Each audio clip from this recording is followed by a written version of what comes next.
The telegram trembled in Maggie Cole's gloved hands, each word a knife to the heart. Arrangements canceled. Stop. Chose. Another stop. Do not come stop. The train platform stretched empty in both directions, wind whipping across the Wyoming frontier with nothing to break its fury. 24 years old, carrying every possession she owned in 2 battered carpet bags, and nowhere left to go. The man who'd promised marriage sight unseen had taken one look at the photograph she'd sent, her full figure honest in every line, and decided she wasn't worth keeping. Behind her, the train whistle screamed its departure. Ahead, only the vast and merciless West. Before we begin Maggie's journey from rejection to belonging, if you're watching from anywhere in the world, drop your city in the comments below. I love seeing how far these stories travel. And if this story touches your heart, don't forget to hit that like button. Now, let's step onto that windswept platform where everything is about to change. Did the November wind cut across the Cheyenne train platform with the kind of cold that found every gap in clothing, every exposed inch of skin? Maggie Cole stood motionless, reading the telegram for the 4th time, as if the words might rearrange themselves into something bearable. They didn't. Arrangements canceled, stop, chose, another, stop, do not come, stop. 14 words. That's all it took to destroy the future she'd spent 3 months building in her mind. 14 words from a man she'd never met, a rancher named Howard Garrett who'd advertised for a mail-order bride in the Boston newspapers. A man who'd written her 3 carefully worded letters, asking about her domestic skills, her temperament, her willingness to embrace frontier life. A man who'd never once mentioned that her photograph, the one she'd sent with painful honesty, showing her full figure in unforgiving clarity, might be a problem. Until apparently it was. The train that had carried her 2,000 miles west pulled away from the platform, black smoke rising against a sky the color of old pewter. Maggie watched it disappear around the bend, taking with it her ticket back to Boston, her escape route, her last thread of connection to anything familiar. She was alone. Her carpet bags sat at her feet, everything she owned packed into worn leather that had belonged to her father. The good dress she'd saved for meeting her intended husband. 3 serviceable work dresses. Undergarments she'd sewn herself, sized to fit a body that had never matched what the world expected. Her mother's Bible. A daguerreotype of parents 5 years dead. $73 in a cloth purse, meant to last until her wedding, until she became some rancher's wife, and her financial worries became his responsibility. $73 wouldn't get her back to Boston. Wouldn't get her anywhere, really, except maybe 2 weeks in a boarding house while she searched for work that didn't exist for women like her. The platform was nearly empty now, just a porter loading freight onto a handcart and a well-dressed couple waiting for the eastbound train. The woman's eyes had already found Maggie, that particular flicker of assessment women used on each other. Maggie knew what she saw. A heavy-set young woman in a traveling suit that had been let out twice to accommodate hips that had never been fashionable, a waist that corseting could improve but never truly cinch, brown hair fighting its pins despite her best efforts, a face that might have been called pleasant if it had been attached to a slimmer frame, but instead just seemed unremarkable, forgettable, unwanted. The woman whispered something to her husband, and they both looked away. Maggie's throat tightened. She'd spent her whole life being looked away from. In Boston, the daughters of her mother's friends had married at 18, 19, 20. Maggie had watched them all walk down aisles in churches she'd attended since childhood, wearing white gowns and triumphant smiles while she sat in pews and pretended not to notice the pitying glances. By 22, even the pity had faded. She'd become invisible instead, the spinster daughter of dead parents, living with an aunt who made it clear that housing an unmarriageable niece was a burden she bore with Christian resignation. The mail-order bride advertisement had seemed like salvation, a chance to be useful, to be wanted, even if that wanting was practical rather than romantic. She hadn't expected love. She'd expected partnership, purpose, a home of her own instead of existing on her aunt's charity. She'd expected to matter to someone. The telegram crumpled in her fist. She'd been a fool to expect anything at all. "Mama, Mama, wait!" The child's voice cut through her spiraling thoughts. Maggie turned to see a little girl, perhaps 5 years old, racing across the platform toward the tracks. She wore a blue calico dress and had dark braids flying behind her as she ran, her face streaked with tears. Behind her, a boy of the same age was trying to keep up, calling, "Emma, stop! Papa said to stay by the wagon." But Emma wasn't stopping. She was running full tilt toward the edge of the platform, toward the tracks where the eastbound train was approaching, its whistle already sounding in the distance. Maggie moved without thinking. Her carpetbags hit the platform as she lunged forward, her body launching into motion with a speed that surprised her. The well-dressed couple shouted something.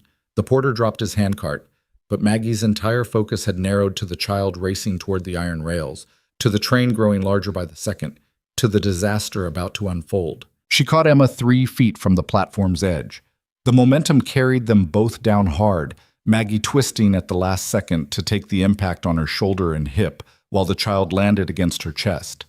Pain exploded through her body as they hit the rough wooden planks, splinters driving through her traveling suit, her head cracking against the platform with enough force to make her vision swim. But Emma was safe. The little girl was crying, struggling against Maggie's arms, still reaching toward the tracks. "Mama, I need Mama." "Hush now," Maggie heard herself say, her voice rough with pain and breathlessness. "Hush, sweetheart. You're safe. You're safe." "Emma!" The man who skidded to a stop beside them was tall and rangy, with dark hair and a weathered face that spoke of years under the Wyoming sun. He dropped to his knees, his hands shaking as he reached for the child, his eyes wild with the particular terror only a parent could know. "Thank God," he breathed. "Thank God, Emma, you know you can't run like that." "I wanted Mama," Emma wailed against his chest. "I saw the lady in the blue dress and I thought...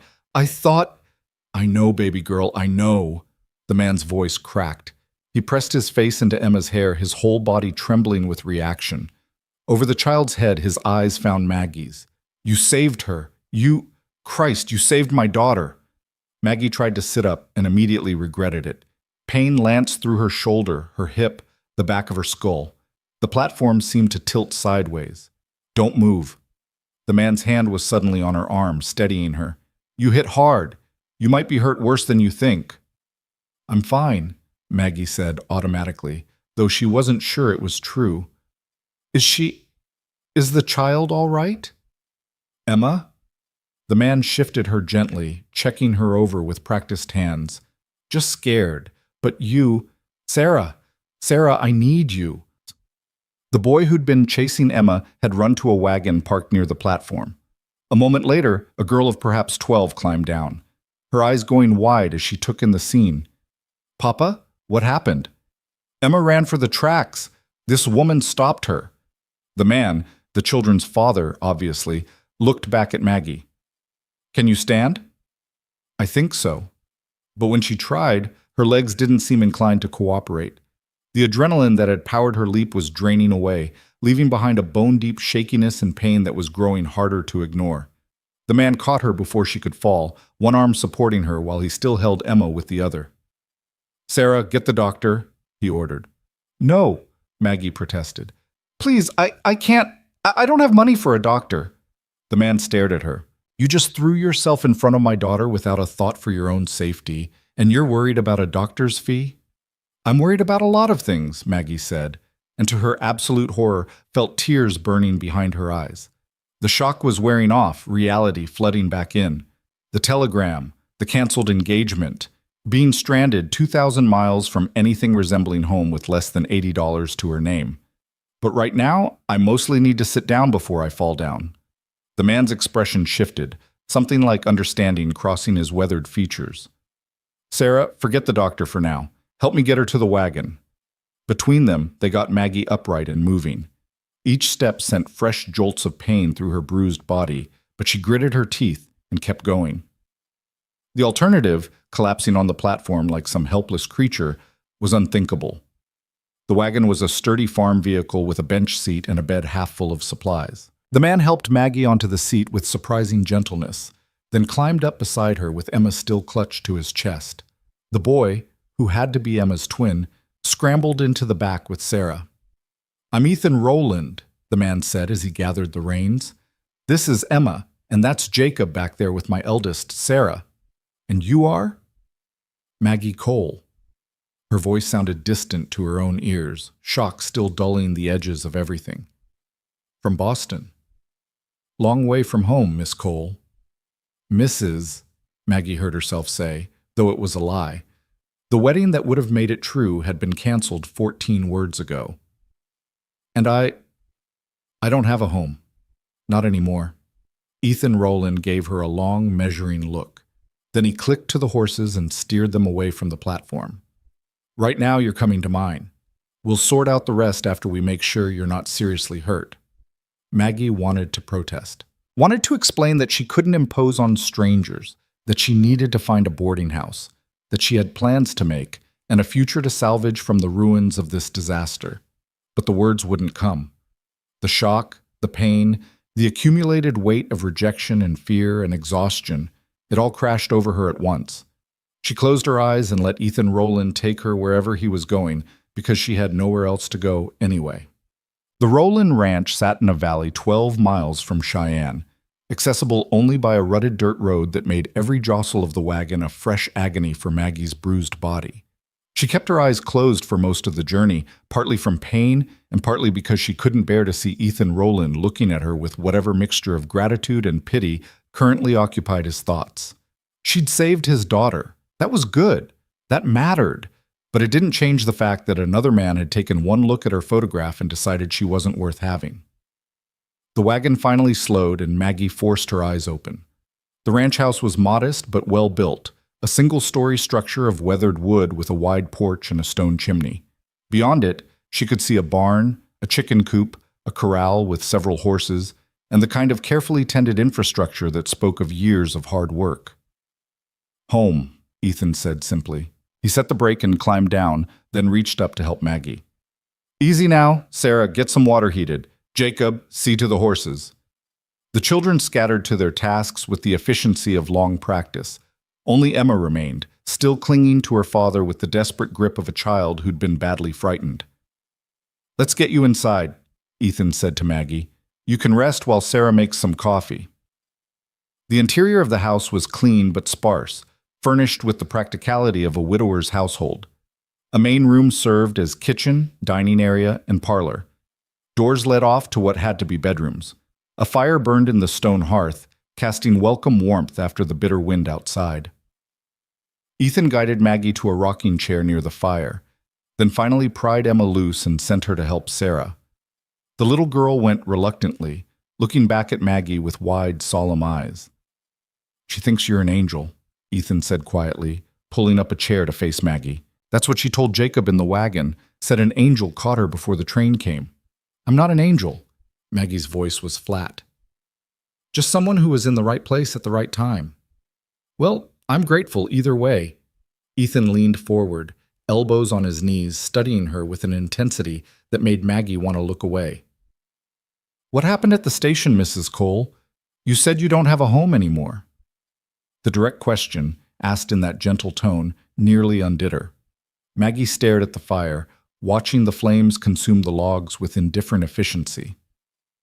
I came west to marry a man I'd never met, she said finally. A rancher who advertised for a wife. We corresponded. He seemed adequate. I thought... She stopped, swallowed hard. When I arrived at the station, there was a telegram. He'd changed his mind, chose someone else. The silence that followed felt heavy with judgment. Maggie forced herself to continue. I sent him a photograph, an honest one. I thought... She gestured vaguely at her body, at the curves that had always been her curse. I thought if he knew what I looked like, there wouldn't be any unpleasant surprises. But apparently he's a fool, Ethan interrupted. Maggie's head snapped up. Ethan was still watching her, but there was anger in his eyes now, anger directed at someone who wasn't her. A man who judges a woman's worth by the width of her waist isn't worth having anyway, he continued. My late wife, Anna, she wasn't a small woman. Strong, capable, built for frontier life. Most beautiful thing I ever saw. His voice softened. She died 18 months ago, fever. Went from healthy to gone in 3 days. I'm sorry, Maggie whispered. Me too. Ethan rubbed a hand over his face. The children, Emma especially, they're still struggling.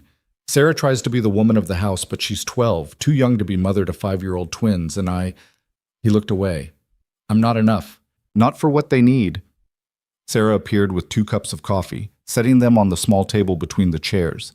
She was a serious girl with her father's dark hair and a competence beyond her years. Emma's calmed down, she reported. Jacob's reading to her from that book about horses. Thank you, sweetheart. Ethan waited until Sarah had retreated to the kitchen before speaking again. Mrs. Cole, I have a proposition for you. Maggie tensed. She'd heard that tone before, from men who thought a desperate woman might be amenable to arrangements no decent woman would consider. Not that kind of proposition, Ethan said quickly, as if reading her thoughts. I need help with the children. Real help. A governess, a teacher, someone who can give them the kind of attention and learning they need, the kind I can't provide while running a ranch. He paused. You came west to start a new life. The position I'm offering isn't marriage, but it is honest work, room and board, and a wage besides. If you're interested. Maggie stared at him. You want to hire me? You don't even know me. I know you threw yourself between my daughter and a train without hesitating. I know you're educated. I can hear it in the way you speak. I know you're alone and need somewhere to land. Ethan met her eyes steadily. And I know my children need someone exactly like you. Someone like me, Maggie repeated. The words tasted bitter. In Boston, someone like you had meant someone unsuitable, unmarriageable, too large and too plain to merit serious consideration. Someone brave, Ethan said quietly. Someone kind. Someone who doesn't think twice about protecting a child she's never met. He stood, crossing to the window that looked out over the valley. This is hard country, Mrs. Cole. It takes a certain strength to survive it. I think you have that strength. The offer hung in the air between them, tempting and terrifying in equal measure. Maggie knew she should ask practical questions about the wage, about her duties, about the sleeping arrangements, but what came out instead was, why would you trust a stranger with your children? Ethan turned back to face her. In the fading afternoon light, he looked tired and weathered and absolutely sincere. Because my daughter is alive right now because of you, he said simply. That's all the recommendation I need. Maggie stayed. There wasn't really another choice, not with $73 and no prospects and 2,000 miles of distance between her and the aunt who'd barely tolerated her presence. But as the days turned into weeks, she began to realize that Ethan Rowland's offer had been more than mere charity born of gratitude. He genuinely needed help, desperately. The ranch work consumed his days from before dawn until after dark.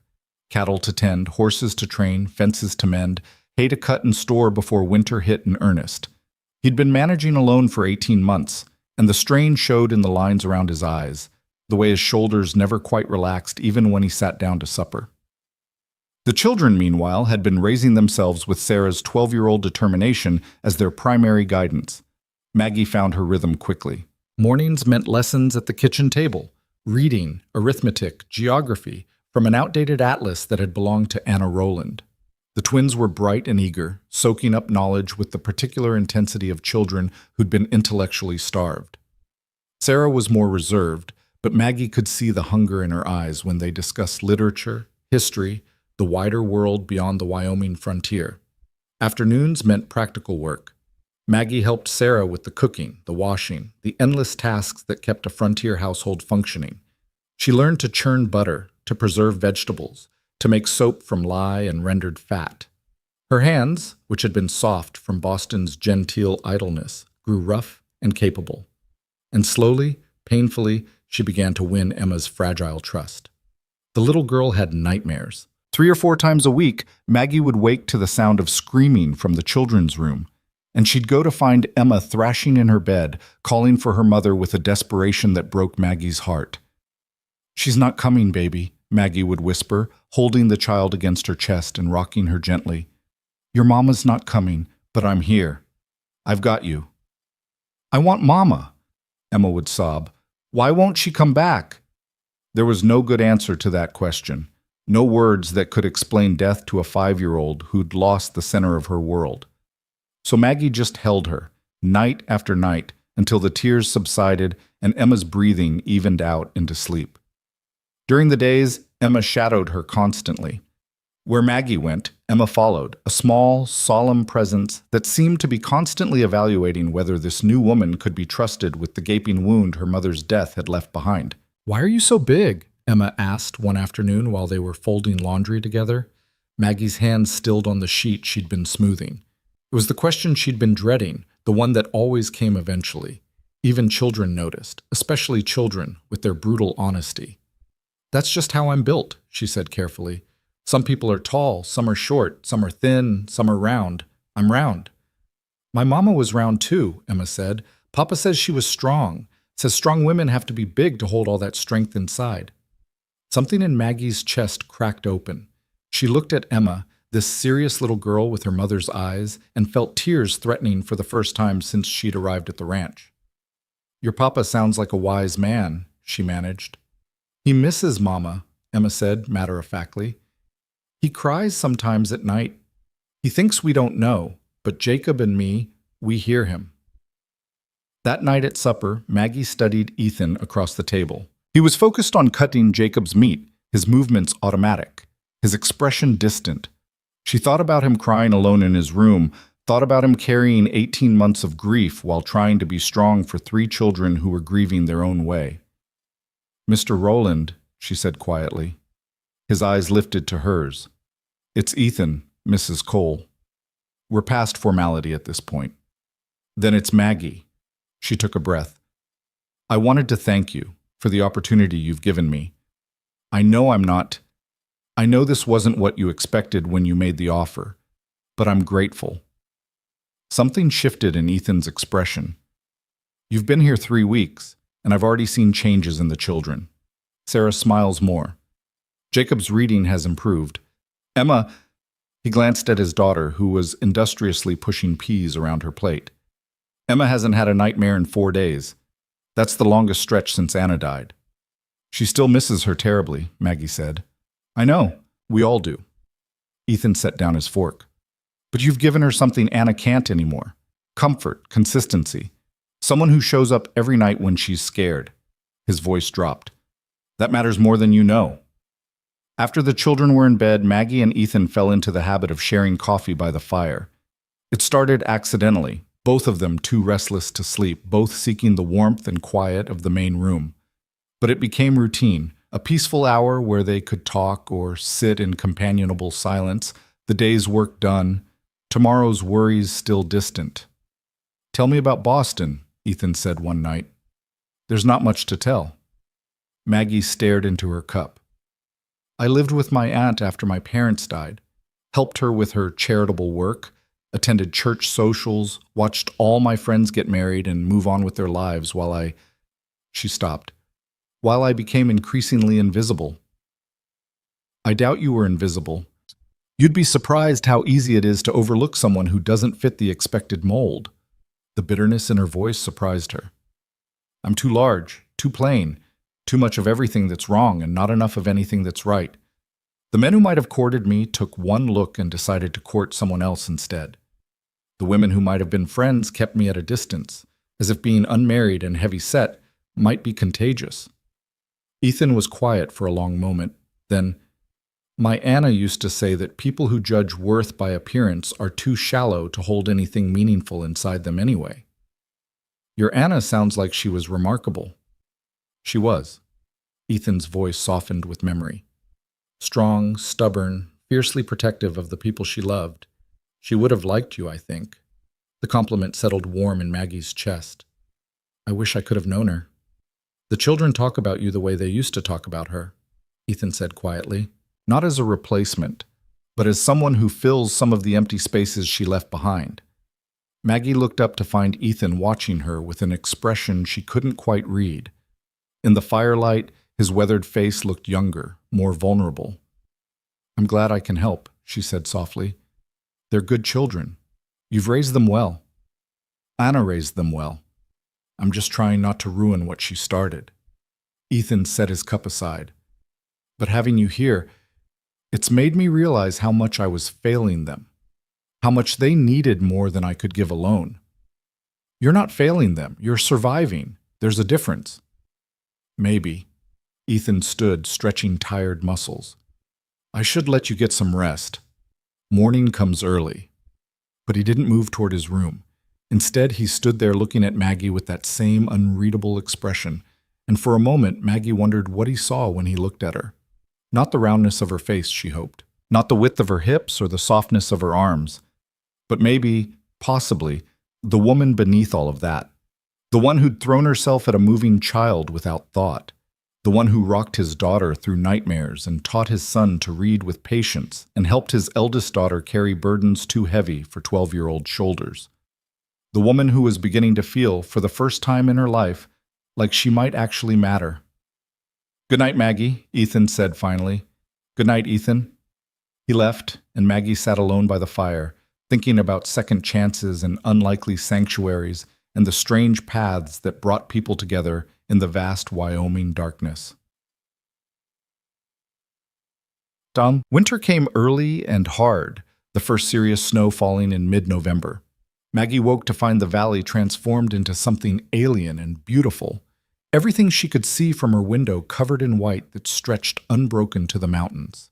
The snow meant the children were confined indoors more, which meant longer lessons and more time for Maggie to discover just how hungry they were for learning, for stories, for the kind of intellectual engagement that had been missing from their lives. She taught them history through storytelling, making the American Revolution come alive through the perspectives of ordinary people caught in extraordinary times. She taught them mathematics through practical problems, how to calculate feed ratios for the livestock, how to measure acreage, how to budget household expenses. She taught them geography by tracing routes on the atlas and imagining the lives of people in distant places. And slowly, she taught them that learning itself was valuable, not just as preparation for adult life, but as a way of understanding the world and their place in it. Miss Maggie, Jacob asked one afternoon during a lesson about the solar system, if the Earth is spinning all the time, why don't we feel it?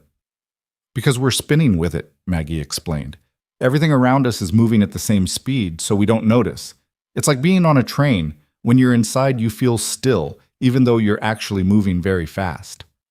Have you been on a train, Miss Maggie? The question, innocent enough, still made Maggie's throat tighten. Yes, Jacob, a very long one, all the way from Boston to Cheyenne. Was it scary? Emma asked. She was curled in Maggie's lap, something she did more and more often now, seeking physical comfort with a 5-year-old's unself-conscious need. Parts of it were, Maggie admitted. I was traveling alone to a place I'd never been, to meet people I'd never met. That's always a little frightening. But you came anyway, Sarah said. She was working on her arithmetic at the other end of the table, but Maggie knew she'd been listening to every word. That was brave. Or desperate, Maggie said before she could stop herself. Sarah looked up, her young face serious. Papa says brave and desperate are usually the same thing. Says people don't discover courage until they don't have any other choice. Maggie thought about that as she continued the lesson, about how desperation had driven her west, and how that same desperation had put her on the platform at the exact moment when Emma Rowland needed someone to save her life. Maybe there was no difference between brave and desperate. Maybe courage was just what you called it when you survived your own desperation and came out the other side. That evening, a blizzard rolled in from the north, transforming the already white world into a whiteout of wind and driving snow. Ethan came in from the barn covered in ice, his face raw from the cold. Storm's going to be a bad one, he said, stamping snow off his boots. I've got the livestock secured, but we'll need to keep the fires going all night. The children were already in their nightclothes, gathered around the main room's hearth for warmth. Maggie had been reading to them from a collection of frontier tales, but she set the book aside as Ethan joined them. Is the storm dangerous, Papa? Jacob asked. Could be, if we're not careful, but we're safe inside and we've got plenty of wood and provisions. Ethan settled into his chair with a weariness that spoke of too many hours working in brutal cold. We'll be fine. But as the night deepened and the wind howled around the house with increasing fury, Maggie began to wonder if Ethan's confidence was misplaced. The temperature inside dropped despite the fire, cold seeping through every crack and gap in the walls. The children huddled together under blankets, and even Sarah's usual stoicism showed cracks. I'm cold, Emma whimpered. I can't get warm. Maggie pulled the little girl closer, wrapping her in another blanket. I know, sweetheart, the storm will pass. But it didn't pass. It intensified. By midnight, the wind was a constant shriek that made conversation difficult and sleep impossible. Ethan kept feeding the fire, but it couldn't keep pace with the cold invading the house. Maggie could see her breath in the air. We need to consolidate, Ethan said finally. Get everyone in one room, share body heat. Sarah, Jacob, Emma, bring your blankets and mattresses out here by the fire. They set up a makeshift camp in the main room, piling mattresses and blankets into a nest near the hearth. The children burrowed in together while Ethan kept watch over the fire, and Maggie tried to make everyone as comfortable as possible. Miss Maggie, will you tell us a story? Jacob asked through chattering teeth. So Maggie told stories. She told them about Boston winters, about ice skating on frozen ponds and sledding down snow-covered hills. She told them about the year her father got snowed in at his office and didn't make it home for 2 days, and how her mother had organized the entire neighborhood to check on elderly residents and make sure no one was forgotten in the storm. She told them about survival and community and the way people took care of each other when the world turned harsh. And slowly, despite the wind and the cold, the children's breathing evened out. Jacob fell asleep first, then Sarah, then finally Emma, her small hand clutched in Maggie's. Ethan added another log to the fire, then came to sit beside Maggie in the nest of blankets. You're good with them, he said quietly. They make it easy. Maggie looked down at Emma's sleeping face, so peaceful despite the storm raging outside. They're starved for attention, for stability. I'm just providing what they need. You're providing more than that. Ethan's voice was soft but intense. You're showing them what it looks like to be kind, to be patient, to face fear with grace. Those aren't small things, Maggie. The use of her first name, spoken with such warmth, made something flutter in Maggie's chest. She looked up to find Ethan watching her with an expression that made her breath catch. I should check on you too, he said. Are you warm enough? I'm fine. You're shivering. Before Maggie could protest, Ethan draped another blanket around her shoulders, his hands lingering for just a moment longer than necessary. Their faces were close in the firelight, close enough that Maggie could see the gold flecks in his brown eyes, the way the flames cast shadows across his weathered features. Thank you, she whispered. For the blanket? For everything. For taking a chance on me when you had no reason to. For making me feel like I matter. Ethan's expression softened. Maggie, you saved my daughter's life. You've brought peace to my household and joy to my children. You matter more than you know. The storm howled outside, but inside, in the circle of firelight and blankets and sleeping children, Maggie felt safer than she had in years. She felt seen, and as she finally drifted toward sleep with Emma's hand in hers and Ethan's presence warm beside her, she thought that maybe, just maybe, being stranded in Wyoming wasn't the disaster she'd thought it was. Maybe it was exactly where she was supposed to be. The blizzard raged for 3 days. By the time it finally blew itself out, the world was buried under 4 feet of snow, drifts piled against the house, reaching nearly to the roof.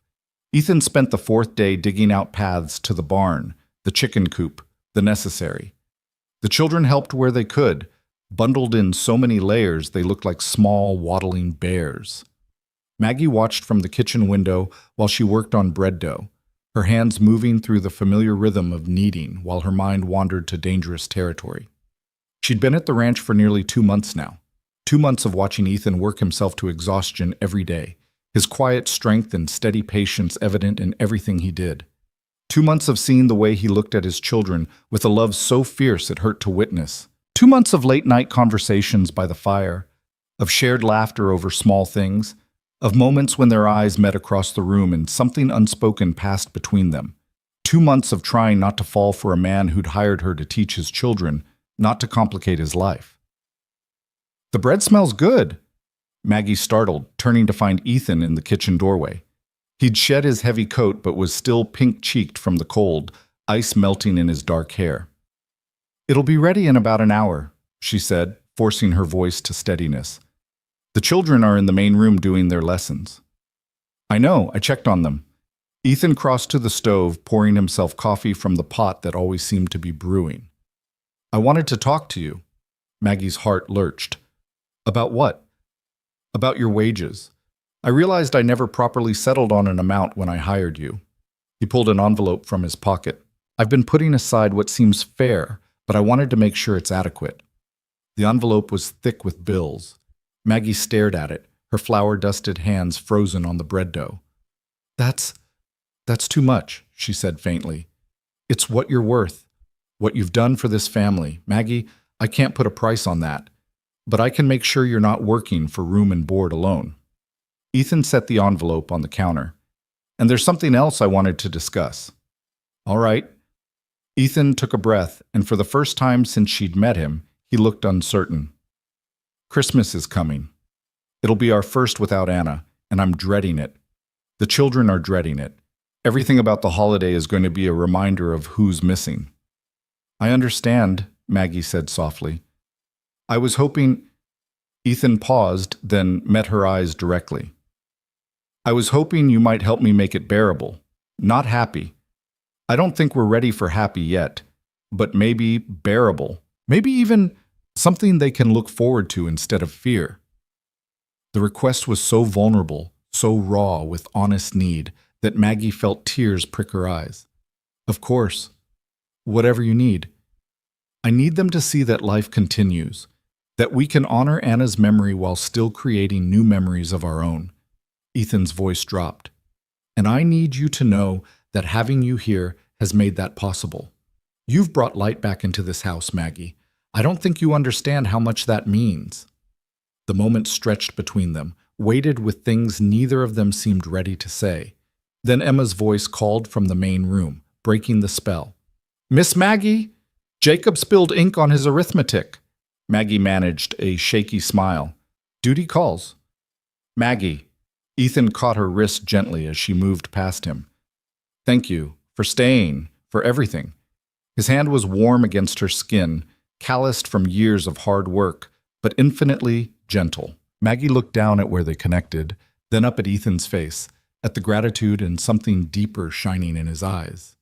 You're welcome, she whispered, and fled to deal with Jacob's ink disaster before she did something foolish, like admit that she'd stay forever if he asked. Christmas preparations became a welcome distraction.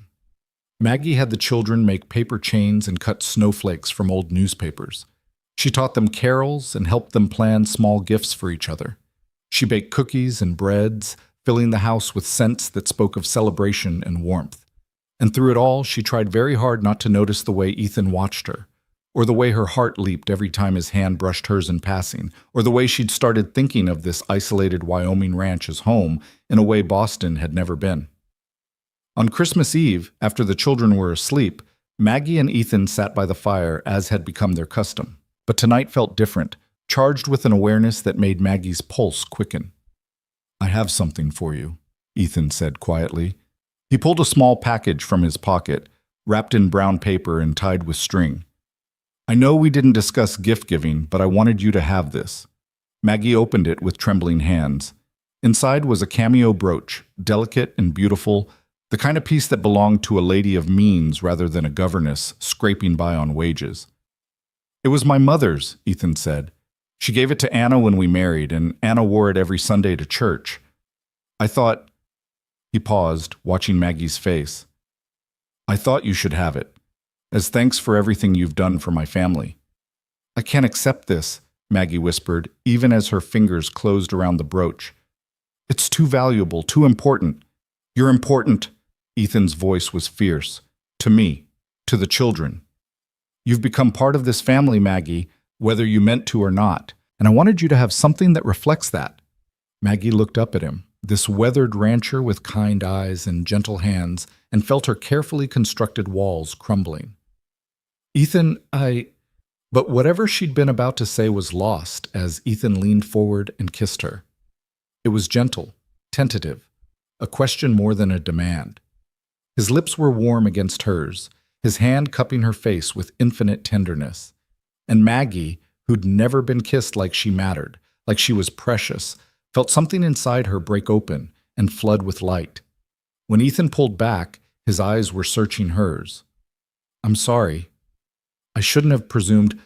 "Don't apologize," Maggie breathed. "Please don't apologize." "I've wanted to do that for weeks," Ethan admitted, "but I wasn't sure if you felt—" "I feel," Maggie said. Then more firmly, "I feel everything, Ethan. I just didn't think you could possibly—" She gestured at herself, at the body that had always been her curse. "I didn't think someone like you would want someone like me." Ethan's expression turned fierce. "Someone like me?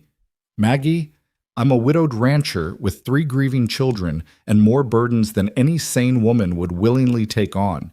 You're educated, cultured, kind beyond measure. I'm the one who can't believe you'd consider me." "Then we're both fools," Maggie whispered. "Maybe." Ethan smiled, and it transformed his entire face. "But maybe we can be fools together." He kissed her again, and this time Maggie let herself believe in it. Let herself believe that maybe, just maybe, she'd traveled 2,000 miles and had her heart broken on a train platform so she could end up exactly here, in the arms of a man who saw past her body to the worth beneath, in a house that felt more like home than anywhere she'd ever been. Outside, snow began to fall again, soft and gentle this time. And inside, by the fire's warm light, Maggie Cole finally believed she might be exactly where she belonged. Christmas morning dawned clear and bitterly cold, the kind of winter day where breathing hurt, and the sun glittered off the snow with painful brightness. Maggie woke early, her heart still racing from the previous night's kiss, her fingers unconsciously touching her lips, as if she could still feel Ethan's warmth there. She dressed quickly in the pre-dawn darkness, pinning the cameo brooch to her collar with trembling hands. In the small mirror above her washstand, she studied her reflection. The same round face, the same soft curves that had always marked her as unworthy. But something had changed. There was a light in her eyes that hadn't been there before, a cautious hope that terrified and thrilled her in equal measure. The children were already stirring when she emerged from her room. Emma appeared first, her nightgown trailing as she ran to Maggie with a squeal of excitement. "It's Christmas! Miss Maggie, it's Christmas!" "I know, sweetheart." Maggie caught the little girl up, marveling as always at how easily Emma came to her now, how the nightmares had faded to perhaps once a week instead of nightly terrors. "Shall we see if your papa has the fire going?" But it was Sarah who met them in the main room, already dressed and working at the stove. The 12-year-old turned as they entered, and Maggie saw something flicker in her eyes, an awareness that made her stomach clench. "Papa's doing the morning chores," Sarah said carefully. "He said to tell you he'd be in shortly." The girl's tone was neutral, but Maggie caught the way Sarah's gaze dropped to the cameo brooch, then back to Maggie's face. She knows, Maggie thought, or suspects, and she wasn't sure if that knowledge made Sarah happy or troubled. Jacob thundered in from his room, destroying the moment with his usual enthusiasm. "Can we open presents now? Can we?" "After breakfast," Maggie said firmly, grateful for the distraction. "Come help me set the table." They'd just finished a simple meal of porridge and bacon when Ethan came in, stamping snow from his boots. His eyes found Maggie's immediately, and the warmth in them made her breath catch, but he quickly schooled his expression, turning his attention to the children. "Merry Christmas," he said, his voice rough with cold and something deeper. "Who's ready for presents?" The gifts were modest. New books for Sarah and Jacob, a wooden horse that Ethan had carved for Emma, knitted scarves that Maggie had made for everyone.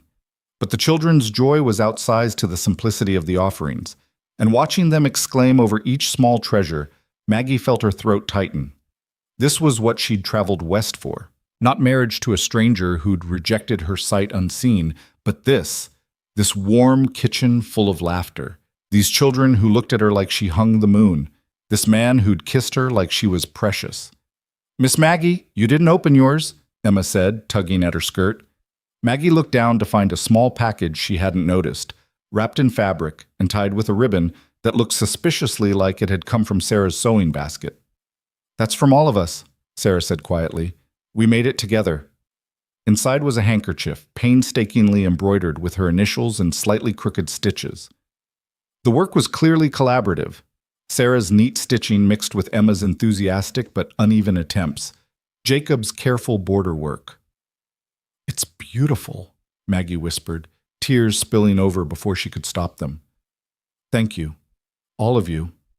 Emma climbed into her lap, patting her face with small hands. Don't cry, Miss Maggie.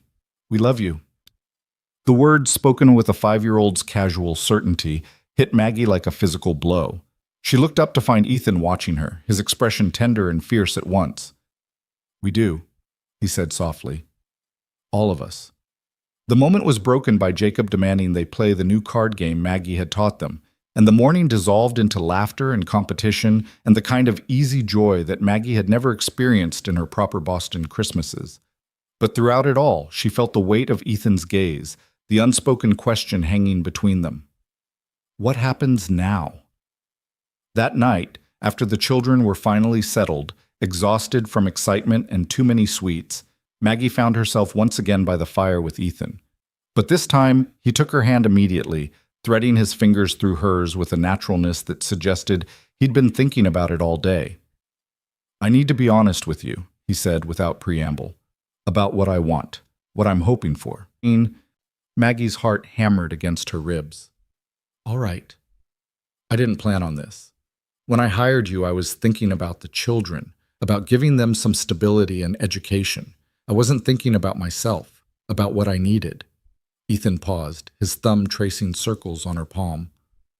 But somewhere between that first day and now, you became essential. Not just to them, but to me. Ethan, let me finish. His voice was gentle but firm. I know it's only been 2 months. I know it's too soon by any reasonable measure. But grief has a way of clarifying what matters. Life is short and brutal and uncertain, and when you find something real, something worth holding on to, you don't let it slip away because the timing isn't perfect. Maggie stared at their joined hands, his tanned and calloused from ranch work, hers rough now from frontier life, but still pale in comparison. What are you saying? I'm saying I want you to stay, not as the governess, not as hired help. Ethan lifted her hand to his lips, pressing a kiss to her knuckles that made her shiver. As my wife, if you'll have me. As a mother to my children and a partner in this life I'm building. The proposal hung in the air between them, more precious than any jeweled ring or flowery declaration. Maggie felt tears building again, but this time they weren't born of sadness. I'm not the woman you plan to marry, she said, her voice breaking. I'm not small or delicate or graceful. You're brave. Ethan cut her off, his intensity almost frightening. You're kind and intelligent and patient. You threw yourself between my daughter and a train without hesitating. You've loved my children through their grief and helped them find joy again. You've brought warmth back to a house that was dying from cold. He cupped her face in his hands, forcing her to meet his eyes. I don't care about small or delicate. I care about strength and goodness and a heart big enough to hold all the broken pieces we brought to you. But what if it's not enough? The fear that had lived in Maggie's chest her entire adult life came spilling out.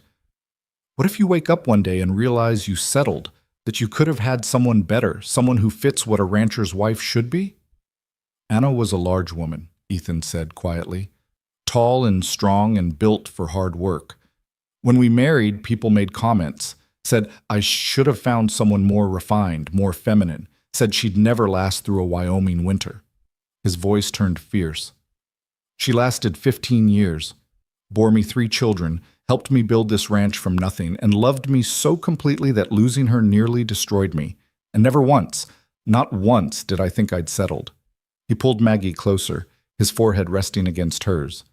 I'm not asking you to replace her. That's not possible. But I'm asking you to build something new with me, something that honors what we've both lost while creating space for what we've found. Maggie closed her eyes, letting his words wash over her.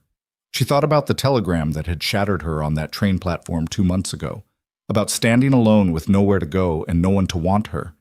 She thought about how that moment of complete devastation had led her here, to this house, these children, this man who saw her worth when the whole world had told her she had none. Yes, she whispered. Yes, I'll marry you.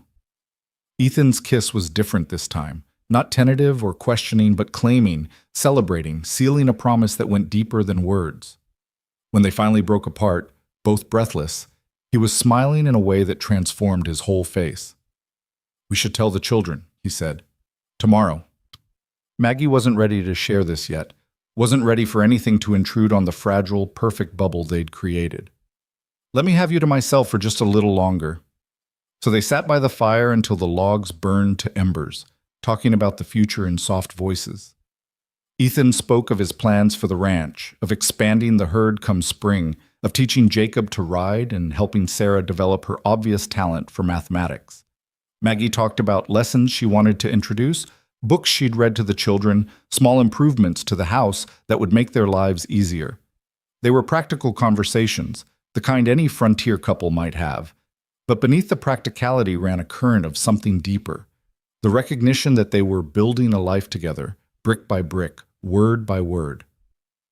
When Maggie finally stood to retire, Ethan caught her hand one more time. "I know you've been hurt," he said softly.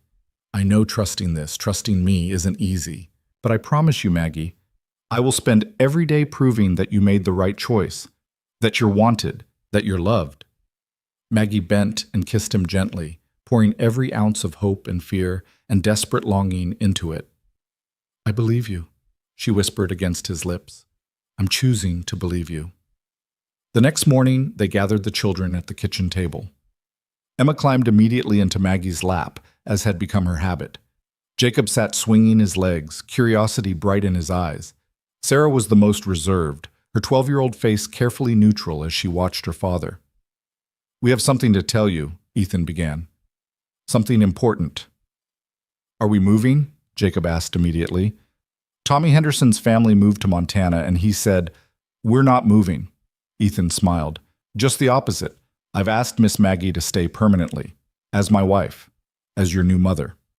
The silence that followed felt endless. Emma's small body had gone very still in Maggie's arms. Jacob's eyes were wide with surprise. But it was Sarah's reaction that made Maggie's stomach knot with anxiety. The girl's face had gone pale, her hands clenched in her lap. "You want to replace Mama?" Sarah said, her voice shaking. "No." Ethan's response was immediate and firm. "Never. Your mother was irreplaceable. But she's gone, Sarah, and this family needs..." "Needs what? Someone to cook and clean?" Sarah stood abruptly, tears streaming down her face. "I can do that. I have been doing that. You don't need to marry someone just to..." "Sarah." Maggie's voice was gentle, but carried enough authority to stop the girl's tirade. "Come here, please."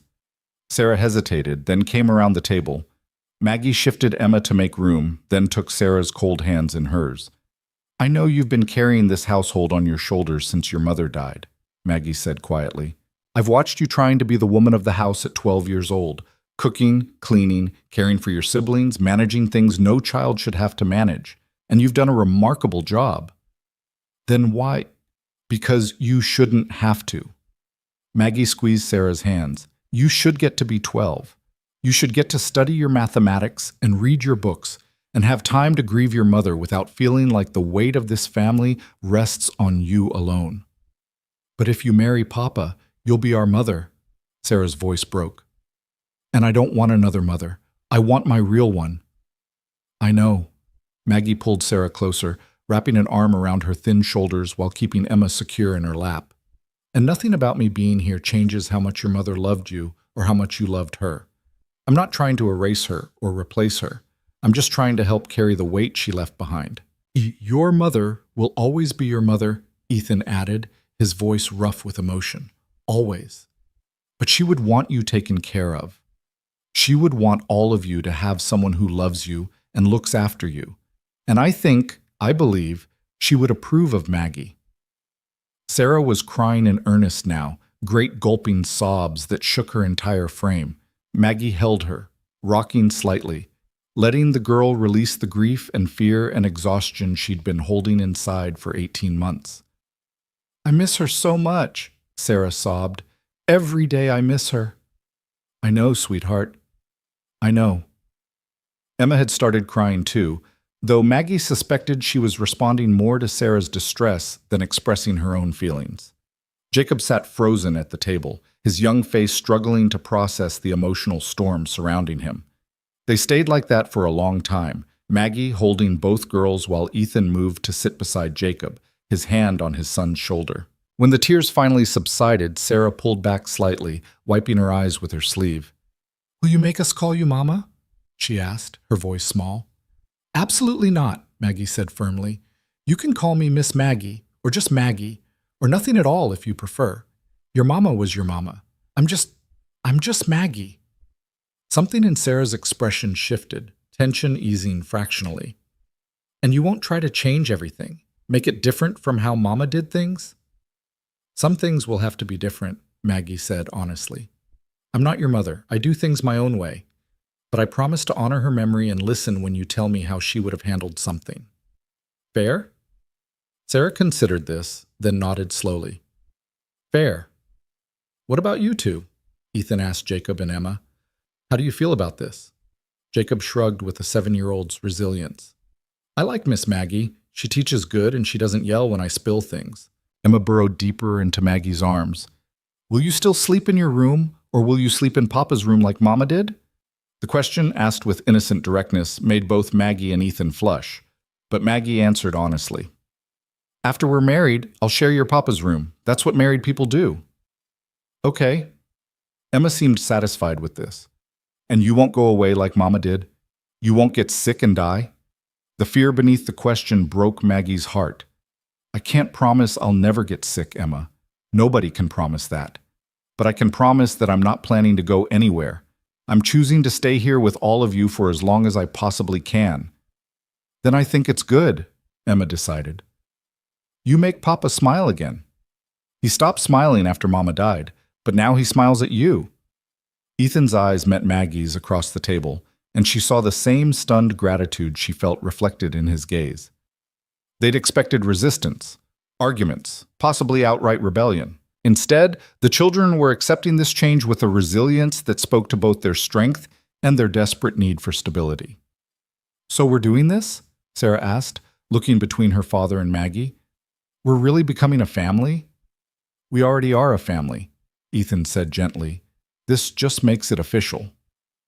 They decided to marry in early February, giving the children time to adjust to the idea and Maggie time to sew a simple dress appropriate for a frontier wedding.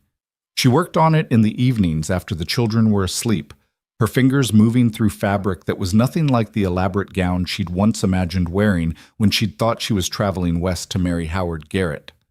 That wedding dress, the one she'd packed so carefully in Boston, embroidered with delicate flowers and edged in lace she couldn't really afford, still sat folded in her trunk. She'd thought about using the fabric for her new dress, but every time she touched it, she felt the weight of that rejection, that telegram telling her she wasn't wanted. She couldn't marry Ethan in a dress meant for a man who'd thrown her away. "What are you thinking about?" Ethan asked one evening, catching her staring at the half-finished dress in her lap. "The past," Maggie admitted. "And how strange it is that the worst day of my life led to the best thing that's ever happened to me." Ethan crossed to her chair, tilting her face up to meet his eyes. "I think about that too. About how Anna dying destroyed me, but eventually led me to you. It feels wrong to be grateful for anything that came from losing her." "But you can be grateful anyway," Maggie said softly. "You can miss what you lost and still appreciate what you found. Those things don't cancel each other out." "No." Ethan kissed her forehead gently. "They don't." The weeks leading up to the wedding passed in a blur of preparation and adjustment. Sarah remained reserved, but no longer hostile, watching Maggie with careful assessment, as if waiting to see if she'd keep her promises. Jacob adapted with easy acceptance, already calling Maggie almost Mama, in a way that made her heart clench. Emma grew more attached by the day, following Maggie everywhere and insisting on sleeping in Maggie's room more nights than not. And Ethan courted her properly despite their engagement, stealing moments when the children weren't watching to kiss her, hold her, whisper promises about their future together. His touch became familiar, welcome, something Maggie found herself craving during the long days when ranch work kept them apart. But beneath the happiness and anticipation, fear still lived in Maggie's chest. Fear that this was too good to last. Fear that Ethan would wake up one day and see her clearly, see the soft stomach, the wide hips, the flesh that gathered at her arms and chin, and regret his choice. fear that she was fooling herself, that no man could truly want her the way Ethan claimed to. The fear came to a head 3 weeks before the wedding. Maggie was washing dishes after supper while Ethan read to the children in the main room. Through the doorway, she could hear Jacob's excited questions about the story, Emma's delighted giggles, Sarah's rare smile in her voice, the sounds of family, of home, of everything she'd ever wanted. But as she looked down at her hands in the soapy water, she saw them as they truly were, soft and thick-fingered, nothing like the delicate hands that graced the ladies' magazine she'd read in Boston. Hands that matched the body they belonged to, the body that had kept her unmarried and unwanted for 24 years. What was Ethan thinking, marrying her? What was she thinking, accepting? "Miss Maggie?" Sarah appeared in the kitchen doorway. "Papa wants to know if you'll come sit with us." "In a moment," Maggie forced a smile. "I just need to finish here." But Sarah didn't leave. Instead, she came closer, her young face serious. "Are you having second thoughts?" The perceptiveness of the question made Maggie's hand still in the dishwater. "What makes you ask that? You've been quiet all week, and you get this look sometimes, like you're afraid of something." Sarah paused. "Like you're waiting for something bad to happen." Maggie dried her hand slowly, buying time to form an answer that was honest without burdening a 12-year-old with her adult fears. "I'm not used to happiness," she said finally. "I'm not used to being wanted. So sometimes it's hard to believe this is real, that it's going to last." "Papa wants you," Sarah said firmly. "I can tell. He looks at you the way he used to look at Mama, like you're the center of everything. Your father is a good man who sees the best in people, but sometimes you think he's wrong about you." Sarah crossed her arms, looking suddenly much older than 12. "You think you're not good enough, that you're not pretty enough, or thin enough, or whatever enough." Maggie stared at her. "Sarah, I hear the way you talk about yourself when you think nobody's listening, about being too big, too plain, about that man who didn't want to marry you." Sarah's voice was fierce now. "But you're wrong. You're not too anything. You're exactly right." Tears pricked Maggie's eyes. "How can you say that? You barely know me." "I know you saved Emma's life. I know you've been patient with all of us, even when we were difficult. I know you've made this house feel like a home again, instead of just a place where we're surviving." Sarah moved closer, her small hand finding Maggie's. "I know my papa deserves to be happy after everything he's lost. And I know you make him happy. But what if I can't be what he needs?" The fear spilled out despite Maggie's attempt to contain it. "What if I'm not strong enough, not capable enough? What if you stop thinking you have to be perfect and just let yourself be loved?" Sarah interrupted. Her eyes, so like her father's, held a wisdom that shouldn't belong to someone her age. "Mama used to say that love isn't about being perfect. It's about being honest and showing up even when it's hard. You do that every day, Miss Maggie. Every single day." Maggie pulled Sarah into a fierce hug, this child woman who'd lost her mother too young and was somehow finding strength to offer comfort instead of seeking it. "When did you get so wise?" "I've had good teachers." Sarah hugged back, then pulled away with a watery smile. "Now come sit with us before Papa sends Jacob to investigate." That night, after the children were asleep, Maggie told Ethan about her conversation with Sarah. They were in their usual spots by the fire, close enough to touch but maintaining the propriety that wouldn't be necessary much longer. "She's right, you know," Ethan said when Maggie finished. "About you being exactly right." "Ethan, no, listen to me." He took both her hands in his grip firm and warm. "I'm not marrying you because I feel obligated or because the children need a mother or because you are conveniently available. I'm marrying you because in 2 months you've become essential to my happiness. Because I've fallen in love with your kindness, your strength, your intelligence, your capacity to love broken things back to wholeness. But physically, you're beautiful." Ethan's voice was intense, brooking no argument. "You have a lovely face, soft curves that make me want to hold you close, strong arms that can comfort a child and knead bread with equal skill.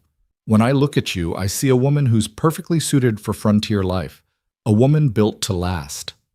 Maggie wanted to protest, to point out all the ways she didn't match society's standards of beauty, but Ethan's eyes held such utter conviction that the words died in her throat.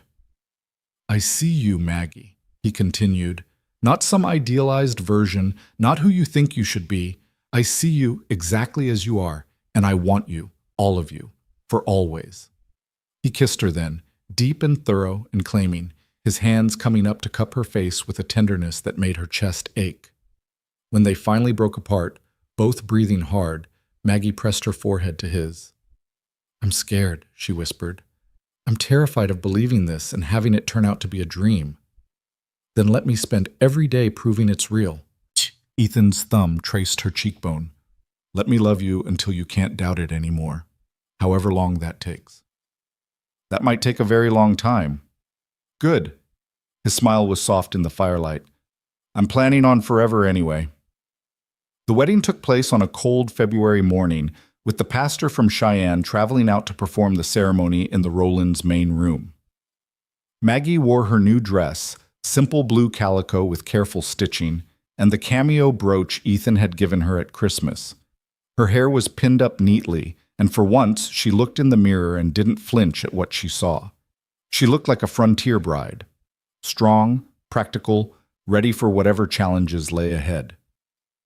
The ceremony itself was brief and practical, witnessed by the children and 2 neighboring ranchers Ethan had invited.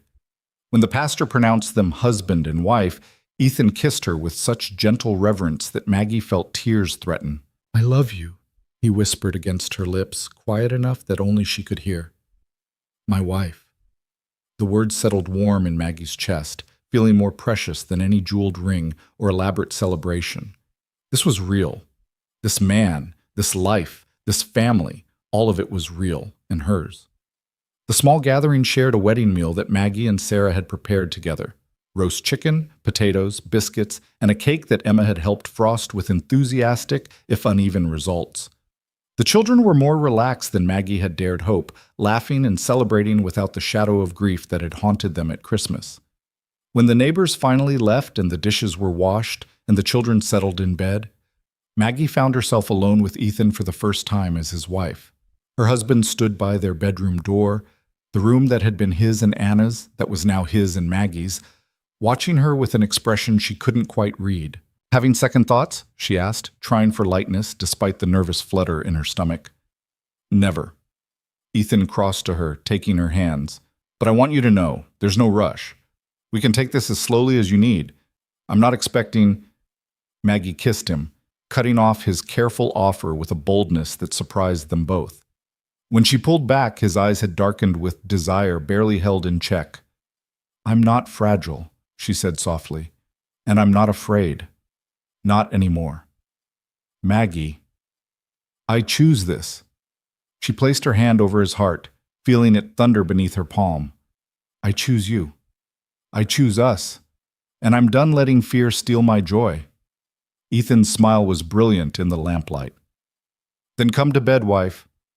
Let me show you exactly how much I've been wanting you. That night, in the privacy of their bedroom with the wind howling outside and the fire crackling in the hearth, Ethan made good on every promise he'd offered. He touched her with reverence and passion, worshiping every curve and soft place she'd spent her life hating. He whispered her name like a prayer, told her she was beautiful until she almost believed it, loved her with such thoroughness that she finally understood the difference between being used and being cherished. And when they finally lay together in the aftermath, Maggie's head on Ethan's chest and his arms wrapped securely around her, she felt something shift and settle in her heart. The fear didn't disappear completely. She suspected it might never fully leave, but it no longer owned her. She was Maggie Rowland now, wife, mother, partner in building a life that mattered. And she was exactly where she was supposed to be. What are you thinking? Ethan murmured, his fingers tracing lazy patterns on her shoulder. That I'm grateful, Maggie whispered, for that telegram, for being stranded, for Emma running toward those tracks, for every terrible thing that led me here to you. Ethan pressed a kiss to her hair. I'm grateful too, for second chances and stubborn women who throw themselves at moving children, and stubborn men who see worth where others see failure. No failure. Ethan's arms tightened around her. Just a woman who was waiting for someone with sense enough to recognize treasure when he found it. Maggie smiled in the darkness, letting herself believe him, letting herself rest in the security of being chosen, being wanted, being loved exactly as she was. Outside, the Wyoming wind sang its endless song, but inside, wrapped in her husband's arms with her children sleeping safely nearby, Maggie finally felt at home. Spring came late to Wyoming that year, the snow clinging stubbornly to the valleys well into March before finally surrendering to tentative warmth. Maggie stood at the kitchen window watching the first green shoots push through the mud, her hands resting unconsciously on her still flat stomach, while she contemplated the secret she'd been carrying for the past 2 weeks. She was pregnant. The realization had come gradually, the missed monthly courses, the subtle queasiness that struck most mornings, the exhaustion that pulled at her despite a full night's sleep. She'd suspected for days before finally admitting the truth to herself, and even then, she'd kept it quiet, savoring the knowledge alone before sharing it with Ethan. Part of her hesitation was practical. They'd been married only 6 weeks. The children were still adjusting to having her as a permanent fixture in their lives, rather than just the governess. Adding a baby to the mix so soon felt like asking them to accept too much change too quickly. But beneath the practical concerns lived a deeper fear, one that made Maggie's throat tighten whenever she let herself acknowledge it. What if her body, which had always been wrong in every other way, couldn't do this? What if she failed at the one thing women were supposedly built for? What if she lost the baby, or worse, died in childbirth like so many frontier women did, leaving Ethan and the children to grieve another loss? "Miss Maggie, you're doing it again." Maggie turned to find Sarah watching her from the table where she was supposed to be working on her geography lesson. The girl's expression was knowing beyond her 12 years. "Doing what?" Maggie asked, forcing a smile. "Worrying about something you won't talk about." Sarah set down her pencil. "You've been strange for days, quiet. Papa's noticed too." "I'm fine, sweetheart, just thinking." "About the baby?" The question, delivered with Sarah's characteristic directness, made Maggie's hands tighten on the windowsill. "How did you—" "I'm not a child," Sarah said, though of course she was. "I've seen pregnant women before, and you've been tired all the time, and you didn't eat any bacon this morning even though it's your favorite, and yesterday you cried during Jacob's reading lesson for no reason." Maggie's eyes burned with the threatened tears that seemed always ready to spill lately. "I haven't told your father yet." "Why not?" Sarah's tone held no judgment, just genuine curiosity. "He'll be happy. He always wanted more children, but Mama couldn't have any more after the twins." The information settled heavy in Maggie's chest. Another way she was walking in Anna Rowland's footsteps, filling spaces left empty by a woman she'd never met, but whose absence shaped everything. "I'm scared," Maggie admitted, the words escaping before she could stop them.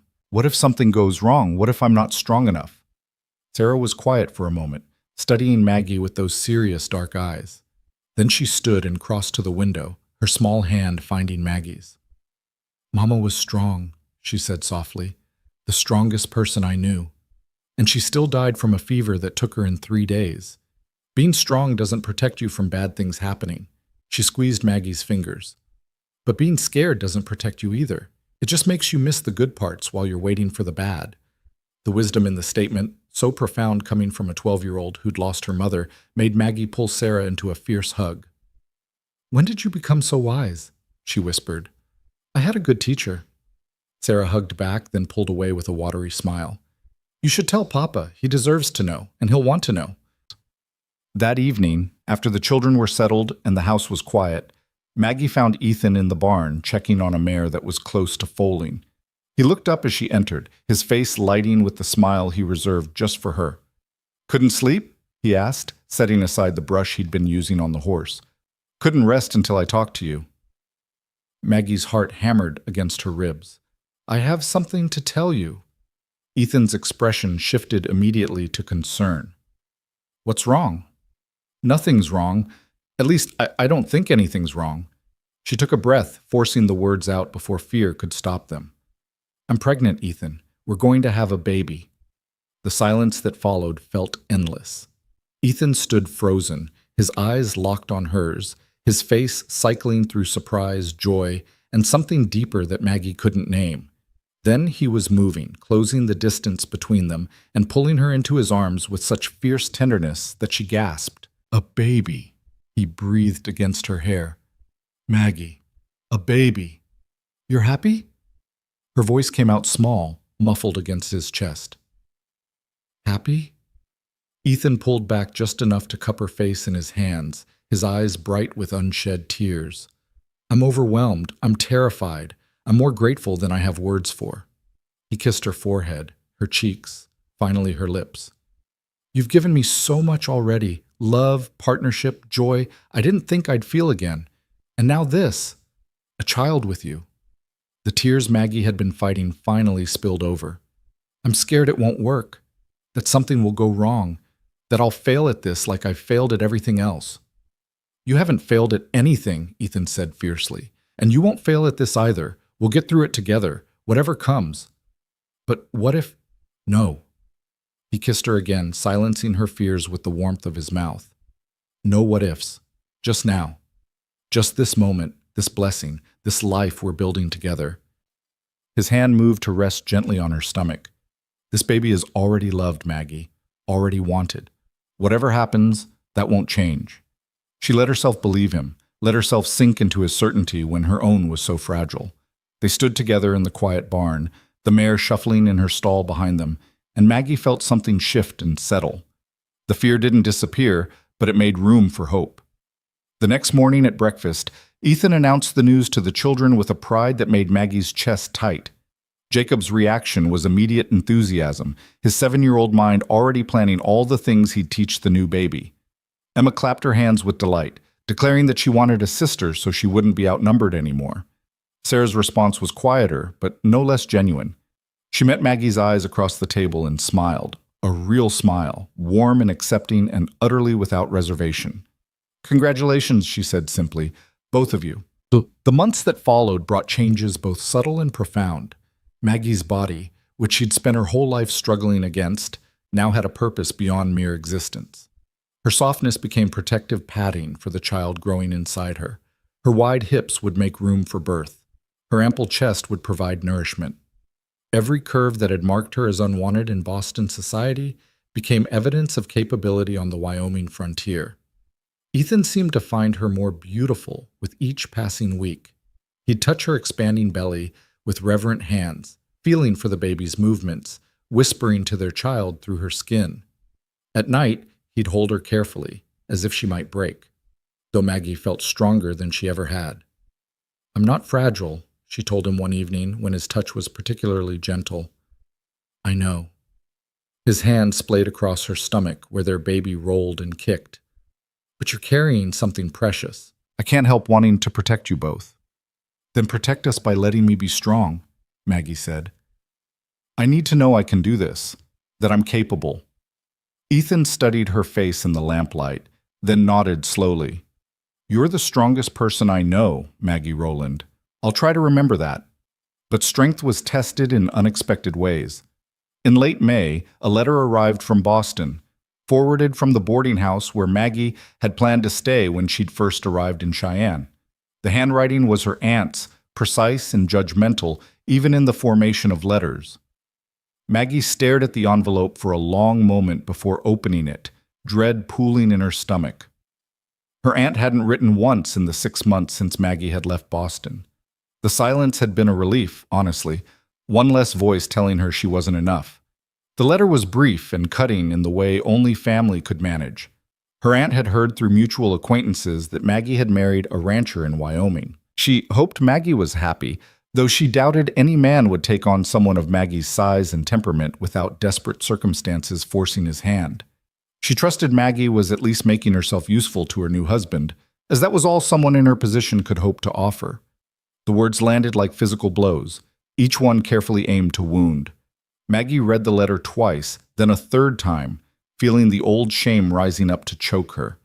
Desperate circumstances, making herself useful, all she could hope to offer. "What's that?" Maggie looked up to find Ethan in the doorway, dust from the fields coating his clothes and exhaustion lining his face. She should have hidden the letter, should have protected him from her aunt's poison. Instead, she handed it to him silently, watching his expression darken as he read. "This is from your aunt?" His voice was dangerously quiet. "She means well," Maggie said automatically, though she didn't believe it. "She means to hurt you." Ethan crumpled the letter in his fist.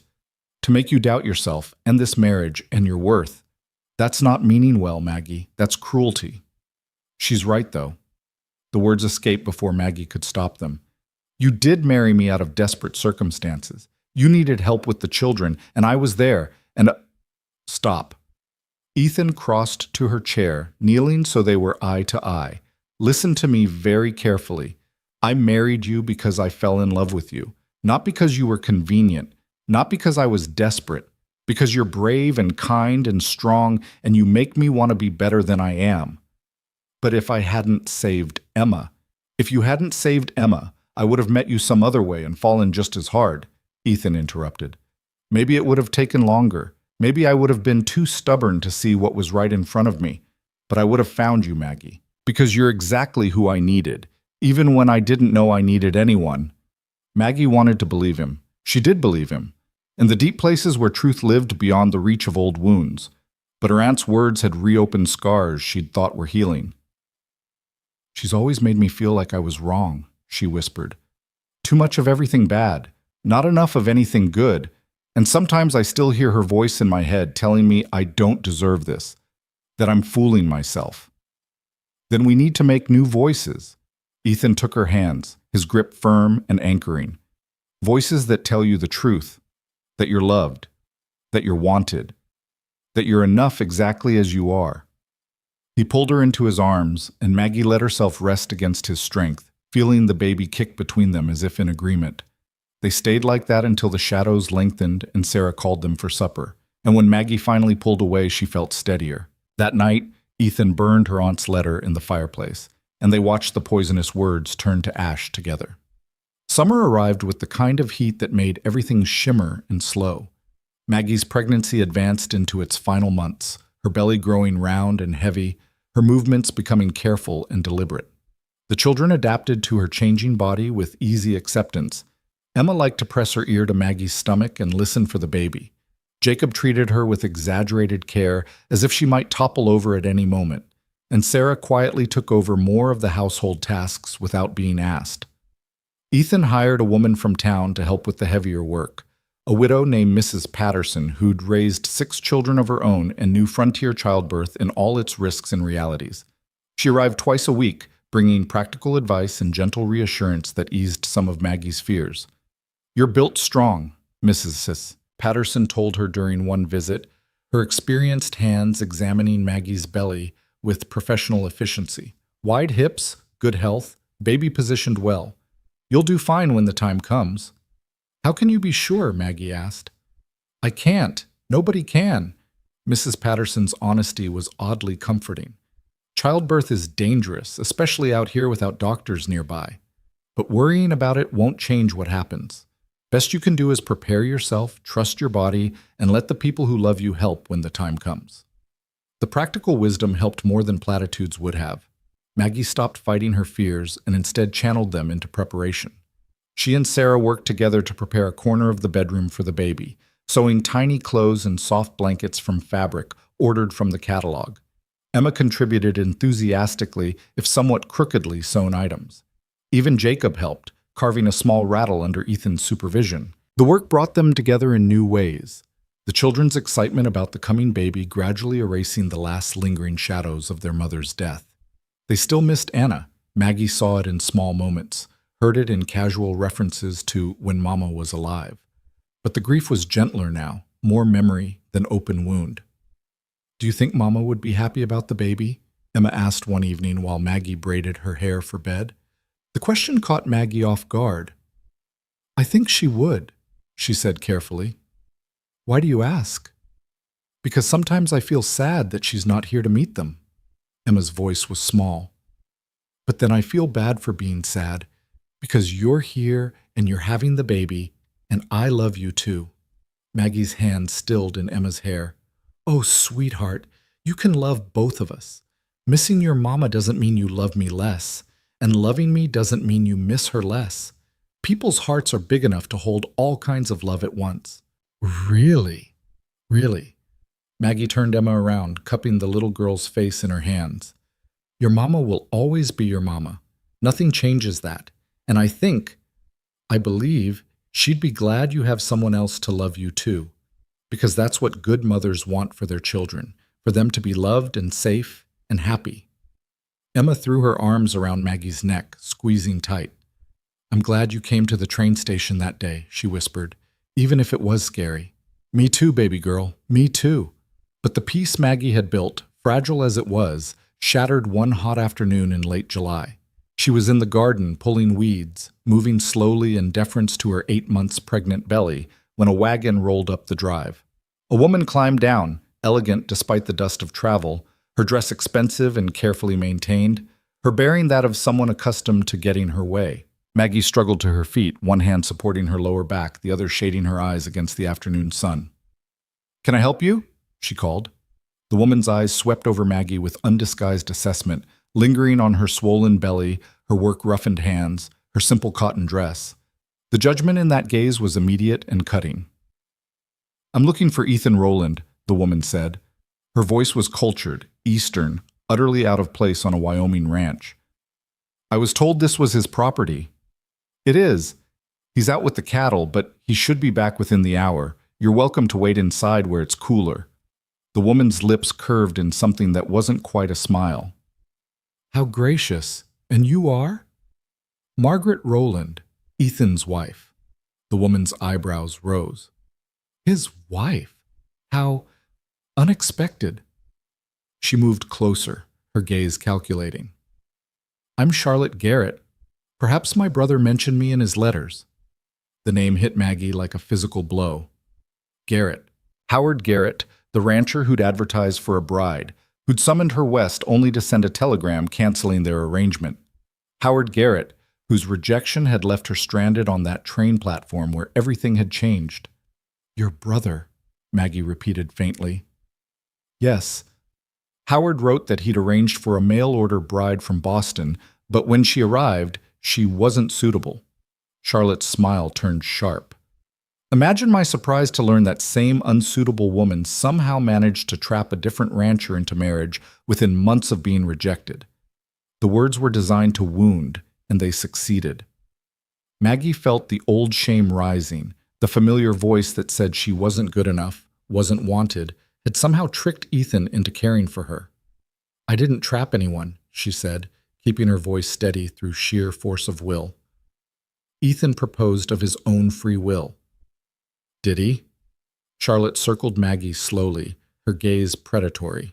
Or did you manipulate a grieving widower who needed help with his children? Play on his desperation until he felt obligated to make an honest woman of you? That's not what happened, isn't it? You show up on the frontier with nowhere else to go, insert yourself into his household, make yourself indispensable to his children. Charlotte gestured at Maggie's belly. And now you're carrying his child, ensuring he can never be rid of you even if he wanted to be. Each word was a knife finding soft places, old wounds Maggie thought had healed. She tried to respond, to defend herself, but her throat had closed around the words. Miss Garrett, you need to leave. Maggie turned to find Sarah standing in the doorway, her young face set in hard lines. Behind her, Jacob and Emma huddled close, their eyes wide with confusion and fear. This is an adult conversation, Charlotte said dismissively. This is our home, and you're upsetting my mother. Sarah's voice didn't waver. So you need to leave now before my father gets back and makes you. The word mother landed in Maggie's chest with unexpected weight. Sarah had never called her that before, had stuck firmly to Miss Maggie despite the marriage. But she'd said it now, claiming Maggie publicly as family in the face of this stranger's cruelty. Charlotte's expression hardened. Your mother is dead, child. This woman is just what I chose to marry. Ethan's voice cut across the yard, hard and cold in a way Maggie had never heard. He strode toward them from the barn, his face set in furious lines. Ethan! Charlotte's demeanor shifted immediately, softening into something that might have been meant as appealing. I apologize for the confusion. I came to discuss a business matter regarding the fence line between your property and Howard's, and I'm afraid I've accidentally upset your household. You came to cause trouble, Ethan said flatly. He moved to stand beside Maggie, his hand finding hers and gripping tight. I don't know what your brother told you, but I can guess. And I'll tell you the same thing I'd tell him if he had the courage to come himself. My wife is worth 10 of any woman who'd stand in someone's garden and sling poison at them. Your wife is pregnant with a child conceived barely weeks after your marriage, Charlotte said, her voice dripping false concern. Surely you can see how that looks, how people might question what? Whether I wanted her? Whether I love her? Ethan's laugh was harsh. The only thing I question is why the Garrett family seems determined to reject the best thing that ever could have happened to them. Your brother turned down a woman who's brave, kind, intelligent, and strong because she didn't meet his shallow standards. That's his loss and my blessing. Charlotte's composed mask slipped, showing genuine surprise beneath. You actually care for her. I love her.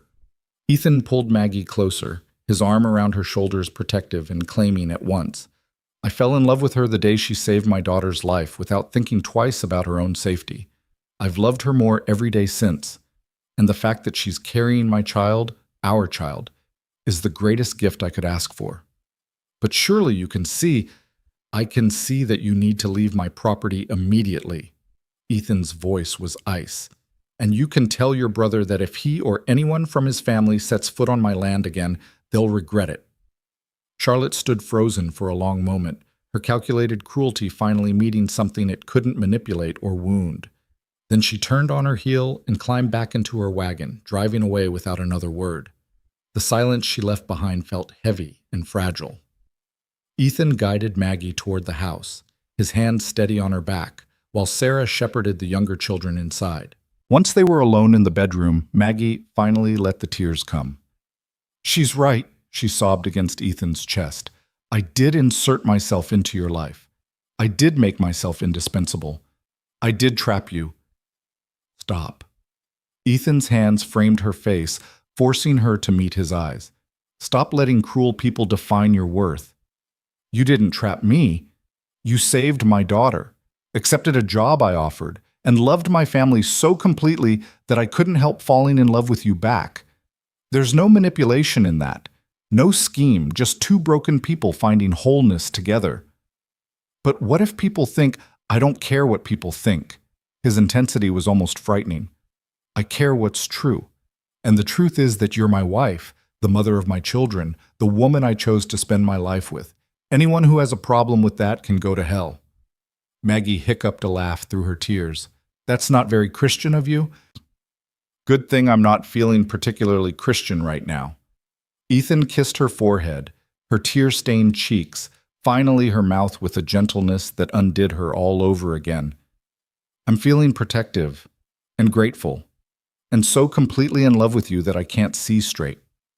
Even though I'm huge and emotional, and especially because you're carrying our child and still strong enough to stand in that garden and face down someone trying to destroy you. His hand moved to her belly, feeling the baby's response to his touch. You're magnificent, Maggie. I don't know how to make you see that. Keep telling me, she whispered. Even when I don't believe it, especially when I don't believe it. Just keep telling me until it sticks. Every day, Ethan promised, for the rest of our lives. That night, long after the children were asleep and the house had settled into quiet, Maggie lay awake beside her husband thinking about Charlotte Garrett's words. About being unsuitable, about trapping Ethan, about not deserving the life she'd built. The old voices were loud again, drowning out the newer, kinder ones that told her she mattered. But then the baby moved inside her, a rolling kick that pressed against Ethan's hand where it rested on her belly, even in sleep. And Maggie thought about Sarah calling her mother, about Emma's arms around her neck, about Jacob's enthusiasm and Ethan's fierce love. She thought about the life growing inside her, the family she'd built from ruins and rejection. Maybe she wasn't suitable by Charlotte Garrett's standards. Maybe she'd never be small or delicate or classically beautiful. But she was loved. She was wanted. She was enough. And slowly, painfully, Maggie was beginning to believe it. The pains started 3 weeks later in the still darkness before dawn when the August heat hadn't yet pressed down on the valley. Maggie woke to a tightening across her belly that stole her breath, different from the practice contractions she'd been feeling for weeks. This was purposeful, insistent, the beginning of something that couldn't be stopped. She lay still for a moment, one hand on her stomach, feeling the hardness pass and then ease. Beside her, Ethan slept deeply, exhausted from a week of brutal work preparing for winter. She should wake him. She knew she should, but some part of her wanted to hold this knowledge close for just a little longer, these last moments before everything changed. The second contraction came 15 minutes later, strong enough that she had to bite her lip to stay quiet. When it passed, she carefully slid from the bed and dressed in the pre-dawn darkness, moving as quietly as her heavy body would allow. The house was still silent as she made her way to the kitchen. Through the window, she could see the first gray hints of morning touching the mountains. It would be a beautiful day, she thought, a good day to bring a child into the world, if there was such a thing. She was putting coffee on when Sarah appeared in the doorway, wrapped in her nightgown with sleep-tangled hair. "It's time, isn't it?" the girl asked quietly. Maggie didn't bother denying it. "How did you know?" "The way you're moving, the way you're breathing." Sarah crossed to her, suddenly looking much older than 12. Mama was the same way when the twins came. She was up before everyone, cleaning the house like she could control what was about to happen if she just got everything in order first. The comparison to Anna shouldn't have comforted Maggie, but somehow it did. She wasn't alone in this fear, this instinct to prepare for the unprepared. "I should wake your father," Maggie said. "Not yet." Sarah surprised her by taking the coffee pot and finishing the task herself. "Sit down. Rest while you can. I'll wake Papa when the pains get closer together." Maggie wanted to protest, to insist she was fine, but another contraction was building and she needed all her focus to breathe through it. Sarah watched with knowing eyes, waiting until it passed before speaking again. "Are you scared?" The question, asked so directly, deserved an honest answer. "Terrified." Mama was too. She told me the night before the twins came that she was more afraid of childbirth than anything else in her whole life. Sarah poured coffee with steady hands. But she said being scared didn't mean she couldn't do it, just meant it mattered enough to be afraid of. "Your mother was a wise woman." "She was. And so are you." Sarah set the coffee in front of Maggie, then did something she rarely did. She leaned down and kissed Maggie's cheek. "You're going to be fine. And if you're not, we'll get through it together. That's what families do."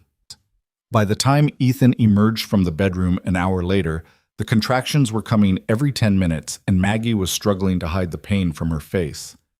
He took one look at her and went pale. "How long?" he demanded. "Since before dawn. Sarah's been timing them."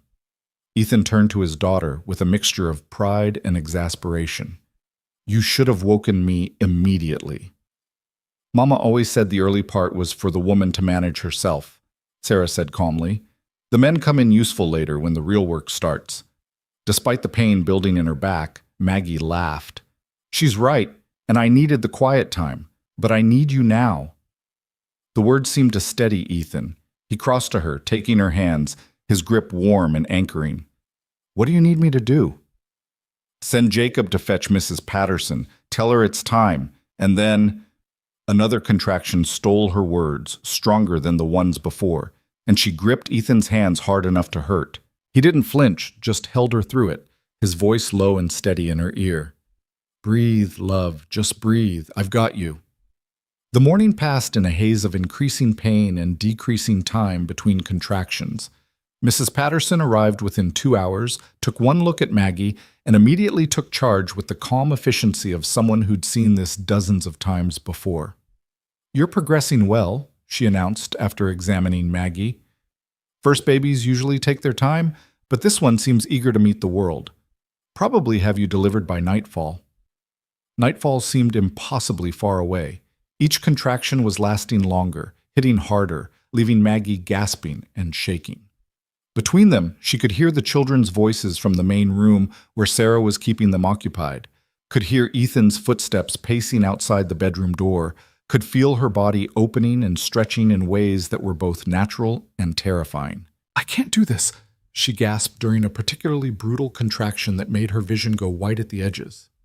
"You are doing it," Mrs. Patterson corrected, her hands gentle but firm on Maggie's belly. Your body knows what to do, girl. You just need to trust it. But trusting her body had never been Maggie's strength. Her body had always been the enemy, the thing that marked her as wrong and unwanted. How was she supposed to trust it now with the most important task of her life? As if sensing her thoughts, Mrs. Patterson fixed her with a stern look. I've delivered babies from women half your size and twice your size. Big women, small women, strong women, weak women. And you want to know what I've learned? Maggie could only nod, too exhausted to speak. Size doesn't matter worth a damn. What matters is will, the determination to see it through no matter how hard it gets. And you've got will in spades, Mrs. Rowland. I can see it in you. You just need to believe in it yourself. The afternoon dragged into evening with excruciating slowness. The contractions came faster, harder, leaving less time to rest between them. Maggie lost track of time, lost track of everything except the waves of pain that consumed her entire world. At some point, Ethan came back in, and she clutched his hand like a drowning woman grabbing a rope. I'm here, he kept saying. I'm right here, Maggie. You're doing so well. It hurts, she sobbed. Ethan, it hurts so much. I know, love. I know. He pressed kisses to her sweat-dampened hair, her forehead, her trembling hands. But you're almost there. Mrs. Patterson says the baby's coming soon.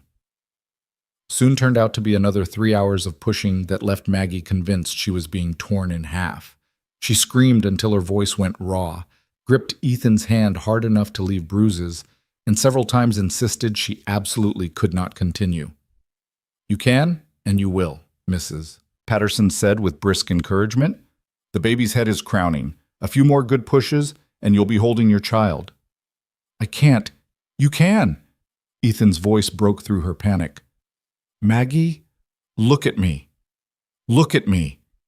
She forced her eyes open, found his face close to hers, his eyes fierce with love and certainty. You threw yourself in front of a moving train for a child you didn't know, he said. You left everything familiar to start over in a place that had already rejected you. You've loved my broken family back to wholeness. You can do this. I know you can. The next contraction built like a wave, and Maggie bore down with everything she had left. She felt something shift, felt a burning pressure that intensified until she was certain she couldn't survive it, and then suddenly, mercifully, release. A thin wail filled the room. It's a girl, Mrs. Patterson announced, her voice warm with satisfaction. A beautiful, healthy girl. Maggie collapsed back against the pillows, shaking and sobbing and utterly spent. Through the haze of exhaustion, she watched Mrs. Patterson work over the baby with practiced efficiency, cleaning and wrapping the tiny body in soft cloth. Then the woman was placing a warm, squirming bundle in Maggie's arms, and she was looking down at her daughter's red, wrinkled face for the first time. Hello, she whispered, her voice breaking. Hello, sweet girl. I'm your mama. The baby's eyes opened briefly, dark and unfocused, and Maggie felt something in her chest crack wide open. This was her child, her daughter, born from a body she'd hated her whole life, brought into the world through strength she hadn't known she possessed. She's perfect, Ethan breathed beside her. His hand touched the baby's tiny head with infinite gentleness. Maggie, she's absolutely perfect. She needs a name, Mrs. Patterson said, finishing her cleanup with efficient movements. What will you call her? Maggie looked at Ethan, and they had one of those silent conversations that married couples develop. Then Ethan smiled, his eyes bright with unshed tears. Hope, he said softly. Her name is Hope.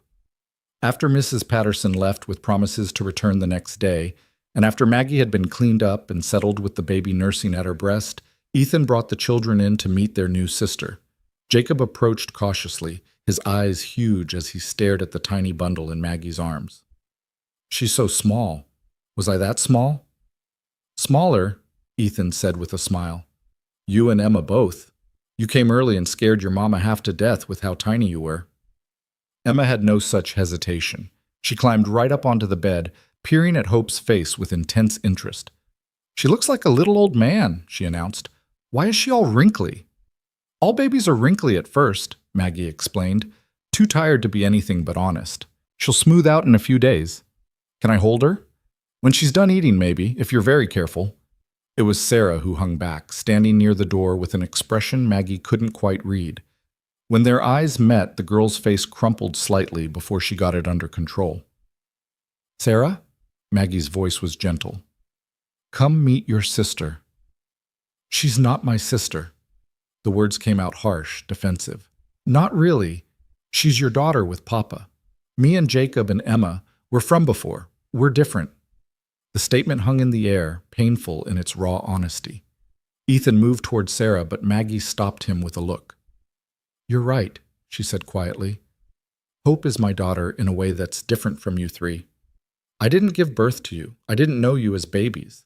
I came into your lives when you were already formed, already yourselves. Sarah's eyes filled with tears. Then why should I care about her? Because she's going to need you, Maggie said. She's going to need a big sister who can teach her things I don't know, who can show her how to be brave and strong and honest.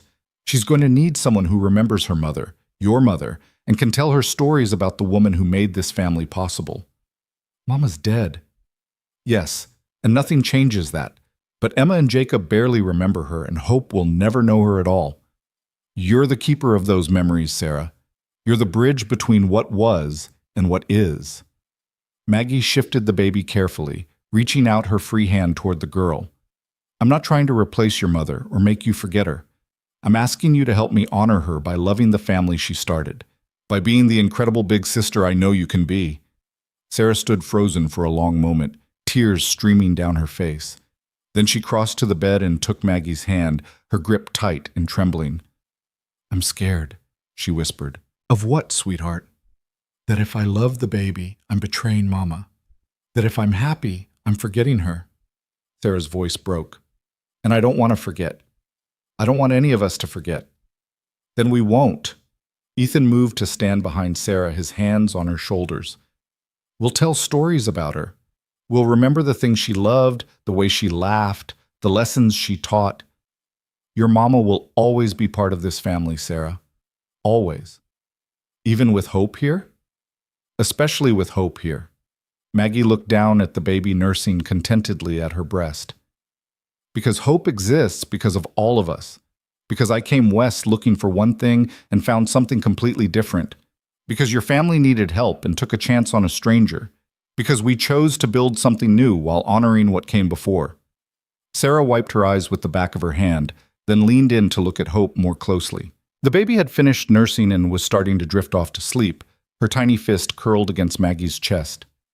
She does kind of look like Mama did in the old pictures, Sarah said softly. The same nose, I think, and the shape of her eyes. Then she carries part of your mother with her, Maggie said, along with parts of your father and parts of me and parts that are entirely her own. That's how families work, Sarah. We're all made of everyone who came before while still being completely ourselves. The girl was quiet for a moment, studying the baby's sleeping face. Then, very gently, she reached out and touched Hope's tiny hand.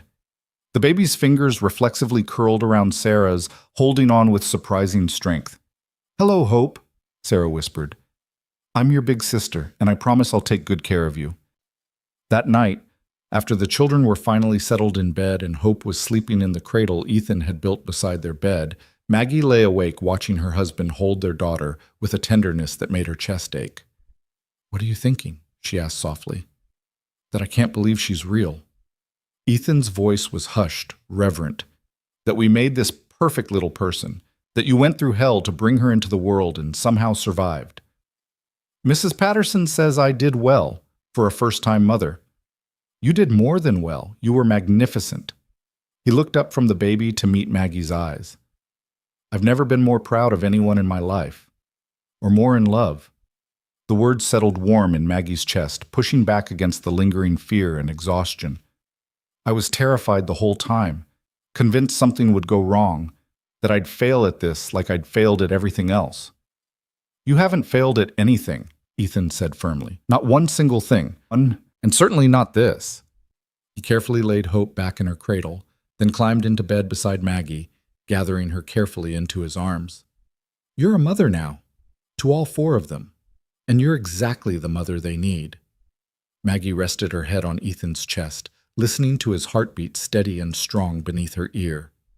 Through the window, she could see the Wyoming night spread vast and star-filled above the valley.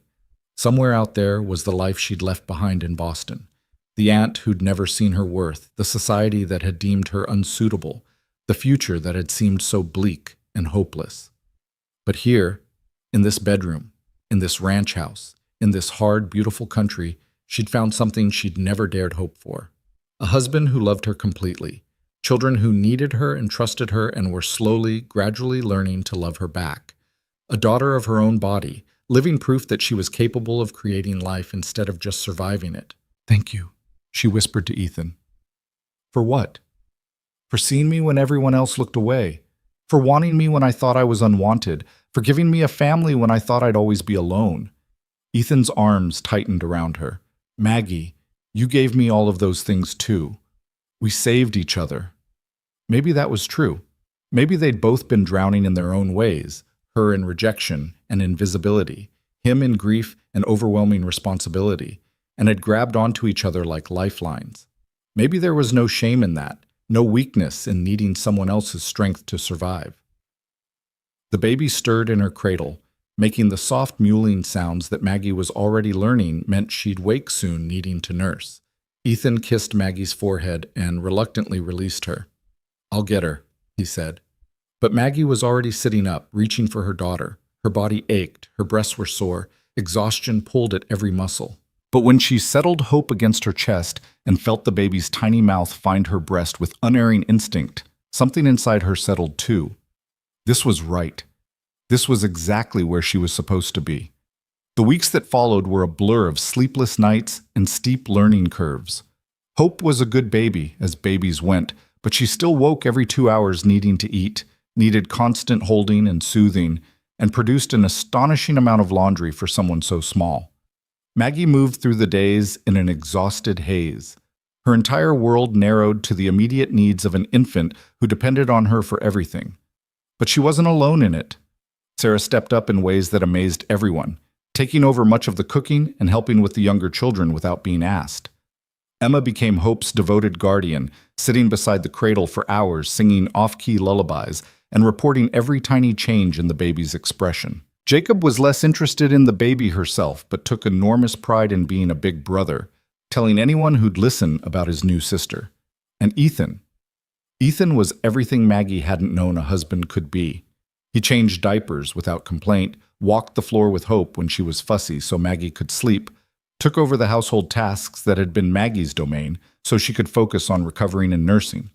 He never once suggested she was doing anything wrong or complained about the changes a baby brought to their lives.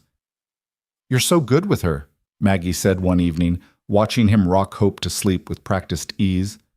"I've had practice," Ethan reminded her. "Though I'll admit I didn't do as much of this with the twins. Anna handled most of the infant care while I focused on keeping the ranch running." He looked down at Hope's sleeping face. "I regret that now, missing those early months with them." "You're not missing them with Hope. No." His smile was soft. "I'm not. And I have you to thank for that, for making me see that being a father means more than just providing, that these moments matter." 3 weeks after Hope's birth, a letter arrived from Charlotte Garrett. Maggie almost threw it in the fire unopened, but something made her break the seal instead. The letter was surprisingly brief, written in an elegant hand that matched Charlotte's cultivated appearance. It contained an apology. Charlotte wrote that she'd spoken with her brother Howard after her visit to the Rowland Ranch, and he'd finally admitted the truth about why he'd canceled the wedding arrangements. It hadn't been Maggie's appearance at all. Howard had already been courting a local widow when he'd placed the mail-order bride advertisement, and when the widow agreed to marry him, he'd sent the telegram to Maggie in a panic. The photograph had been convenient excuse, a way to reject Maggie without admitting he'd been dishonest about his availability from the start. Charlotte had come to the ranch planning to drive Maggie away with cruelty, believing she was a schemer who'd trapped Ethan into marriage. But seeing them together, seeing the children's genuine affection and Ethan's obvious love, had forced her to reconsider. She wrote that she'd been wrong, that her cruelty was inexcusable, and that she hoped Maggie could find it in herself to forgive both Garretts for their treatment of her. Maggie read the letter twice, then set it carefully on the table. The apology should have felt vindicating, should have eased the old wound of that rejection. Instead, she just felt tired. "What does she want?" Ethan asked, coming in from the barn to find her staring at the paper. "To apologize, apparently, and to explain that Howard's rejection had nothing to do with my appearance. He was already engaged to someone else when I arrived." Ethan's face darkened. "He let you believe you weren't good enough when the whole time he was just a lying coward?" "Yes." Maggie looked down at Hope sleeping in her arms. "Though if he'd been honest, if he'd married me like he promised, I wouldn't have been on that platform when Emma ran. I wouldn't have met you or the children. I wouldn't have Hope." The truth of it settled strange and uncomfortable. Howard Garrett's lies and cowardice had hurt her terribly, had reopened every wound of inadequacy and rejection she'd carried from Boston. But they'd also led her here, to this life she'd never imagined wanting. "Are you going to forgive her?" Ethan asked. "I don't know." Maggie traced Hope's tiny features with one finger. "Part of me wants to. She was cruel, but she owned it and apologized. That takes courage." "And the other part?" "The other part remembers what she said. About me trapping you, about the baby being some kind of scheme. It remembers every insult, every implication that I'm not good enough for you." Ethan knelt beside her chair, his hand covering hers on Hope's sleeping form. "You are more than good enough for me, Maggie. You're everything I need and didn't know I was looking for. Don't let her words, or anyone's words, make you doubt that." "I'm trying not to." Maggie leaned into his strength. "But sometimes the old voices are so loud, the ones that say I'm too much and not enough all at once, that I don't deserve this happiness. Then we need to make new voices louder." Ethan kissed her temple. "Every day, as many times as it takes, until you believe what I see when I look at you. A woman of extraordinary courage and kindness who saved my family and gave me a second chance at love." That night, Maggie wrote a brief response to Charlotte Garrett. She accepted the apology, but made it clear that the friendship Charlotte seemed to be tentatively offering wasn't something Maggie was ready for. "Perhaps someday," she wrote, "but not yet. The wounds were too fresh, the trust too fragile." She sealed the letter and gave it to Ethan to mail, then turned her attention back to the life she was building. A life that had started with rejection and heartbreak, but had somehow transformed into something rich and full and worth fighting for. Hope was 6 weeks old when Maggie finally worked up the courage to face the trunk in the corner of her room, the one she'd brought from Boston and barely touched since her arrival. Inside, carefully folded and preserved, was the wedding dress she'd made for her marriage to Howard Garrett.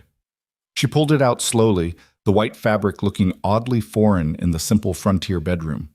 The embroidered flowers she'd spent hours stitching, the delicate lace she'd saved for months to afford, the tiny buttons running down the back that had seemed so elegant in Boston, but now just looked impractical. "What are you doing?" Maggie turned to find Sarah in the doorway, curiosity and concern warring on her young face. "Looking at the dress I was supposed to wear to marry a man who didn't want me," Maggie said honestly. Sarah came closer, touching the fabric with careful fingers. "It's beautiful. It was meant for a different life, and a different Maggie who still thought beauty and smallness were what made someone valuable." Maggie held the dress up against herself, seeing how it would have fit before pregnancy, before childbirth, before her body had changed in ways both subtle and profound. "I don't think she exists anymore. What are you going to do with it?" Maggie considered the question, running her hands over fabric that represented so much hope and heartbreak. Then, decisively, she began removing the lace trim, the embroidered panels, the delicate details she'd labored over. "I'm going to make it into something new," she said. "Christening gowns for Hope and any other children we might have. A new dress for you. Handkerchiefs, quilts, whatever feels right. I'm taking something that was meant for a marriage that didn't happen and transforming it into pieces of the marriage I actually have." Sarah watched her work for a moment, then smiled, a real smile, warm and genuine. "I think Mama would have liked that. She was always about making beautiful things from scraps and leftovers." "Then help me," Maggie invited. "We'll do it together." They spent the afternoon in comfortable companionship, carefully dismantling the wedding dress and planning new purposes for its pieces. The white fabric would become a christening gown for Hope. The lace would trim a new dress for Emma. The embroidered panels would be transformed into a quilt square commemorating this strange, wonderful journey from rejection to belonging. As they worked, Maggie felt something inside her release. She'd been holding on to that dress as evidence of her unworthiness, physical proof that she'd been rejected and found wanting. But looking at it now, seeing it transformed from symbol of failure into materials for new creation, she understood that rejection hadn't been the end of her story. It had been the beginning. Hope's christening took place on a crisp September morning when the aspens had just begun their turn to gold and the air carried the first hint of the winter to come. The small church in Cheyenne was filled with neighbors and ranching families who'd become friends over the past year. Their weathered faces softened with the particular tenderness people reserved for babies and new beginnings. Maggie stood at the front of the church holding her daughter, who wore the christening gown made from the wedding dress that had once represented everything Maggie thought she'd lost. The white fabric had transformed beautifully under her and Sarah's careful hands, the delicate embroidery now adorning a garment that celebrated what Maggie had found instead. Beside her, Ethan held the twins while Sarah stood on her other side, solemn and proud in the new dress they'd made from the lace trim. The girl had insisted on standing with Maggie rather than with her siblings, a choice that had made Maggie's throat tight with emotion when Sarah announced it that morning. "We are gathered to welcome this child into our community," the pastor began, his voice carrying through the small church, "to celebrate new life and the family that surrounds her with love." As the ceremony progressed, Maggie found her attention drifting to the faces watching them. Mrs. Patterson, who'd helped bring Hope safely into the world and had become a dear friend in the months since. The neighboring ranchers who'd accepted Maggie without question once they saw how hard she worked and how much she loved Ethan's children. The townswomen who'd initially been curious about the mail-order bride, who'd somehow ended up married to someone else, but who'd gradually welcomed her into their circle once they recognized her kindness and competence. And there, in the back row, was Charlotte Garrett. Maggie hadn't expected her to come. The cautious correspondence they'd maintained since Charlotte's apology had been cordial but distant, more formality than friendship. But here she was, dressed simply for once, her expression uncertain as she met Maggie's surprised gaze. The ceremony concluded with the pastor's blessing over Hope, who chose that moment to let out an indignant wail that made the congregation laugh. Maggie soothed her daughter with practiced ease while Ethan beamed with pride, and Sarah reached out to touch Hope's tiny hand with a gentleness that still amazed Maggie every time she witnessed it. After the service, the congregation gathered outside where tables had been set up for the celebration meal. Maggie was immediately surrounded by well-wishers wanting to hold the baby and offer their congratulations, but she kept one eye on Charlotte, who lingered near the edge of the crowd looking oddly vulnerable. Finally, when Hope had been passed to Mrs. Patterson for admiration, Maggie made her way to where Charlotte stood. "I didn't expect to see you here," Maggie said quietly. "I wasn't sure I should come." Charlotte's usual confidence was nowhere in evidence. "But I needed to tell you something. In person." "All right." Charlotte took a breath, her hands twisting together in front of her. "My brother's marriage failed. The widow he chose over you, it lasted less than 6 months before she left him for a merchant in Denver. And watching him struggle with that loss, with his own poor judgment, made me realize something." She finally met Maggie's eyes. "He had the chance to marry a woman of substance, of real worth, and he threw it away for something that looked better on the surface but had no depth beneath.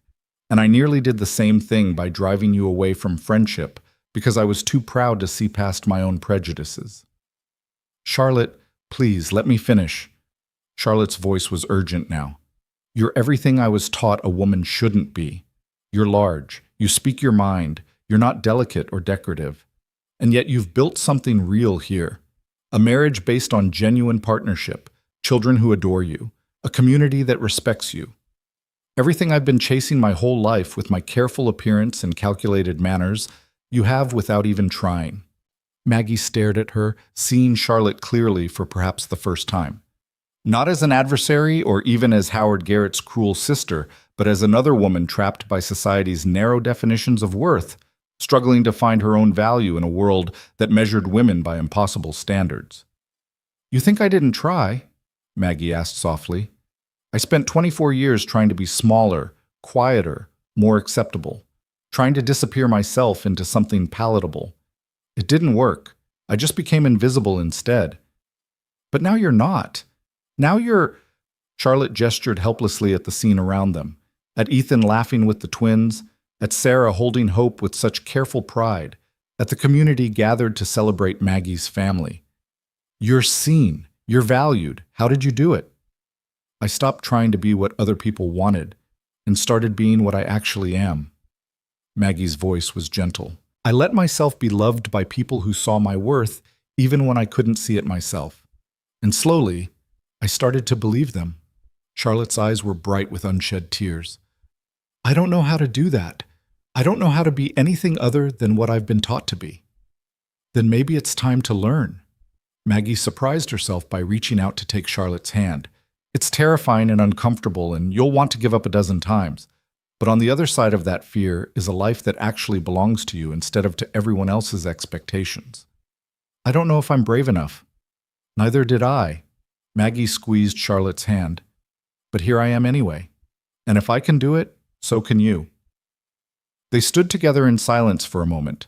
Two women who'd started as enemies finding unexpected common ground in their shared struggle against the world's judgment. Then Hope started fussing, and Maggie excused herself to tend to her daughter, leaving Charlotte to contemplate whatever decision she was wrestling with.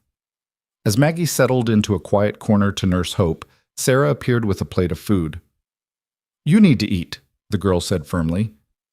Mrs. Patterson said new mothers forget to take care of themselves.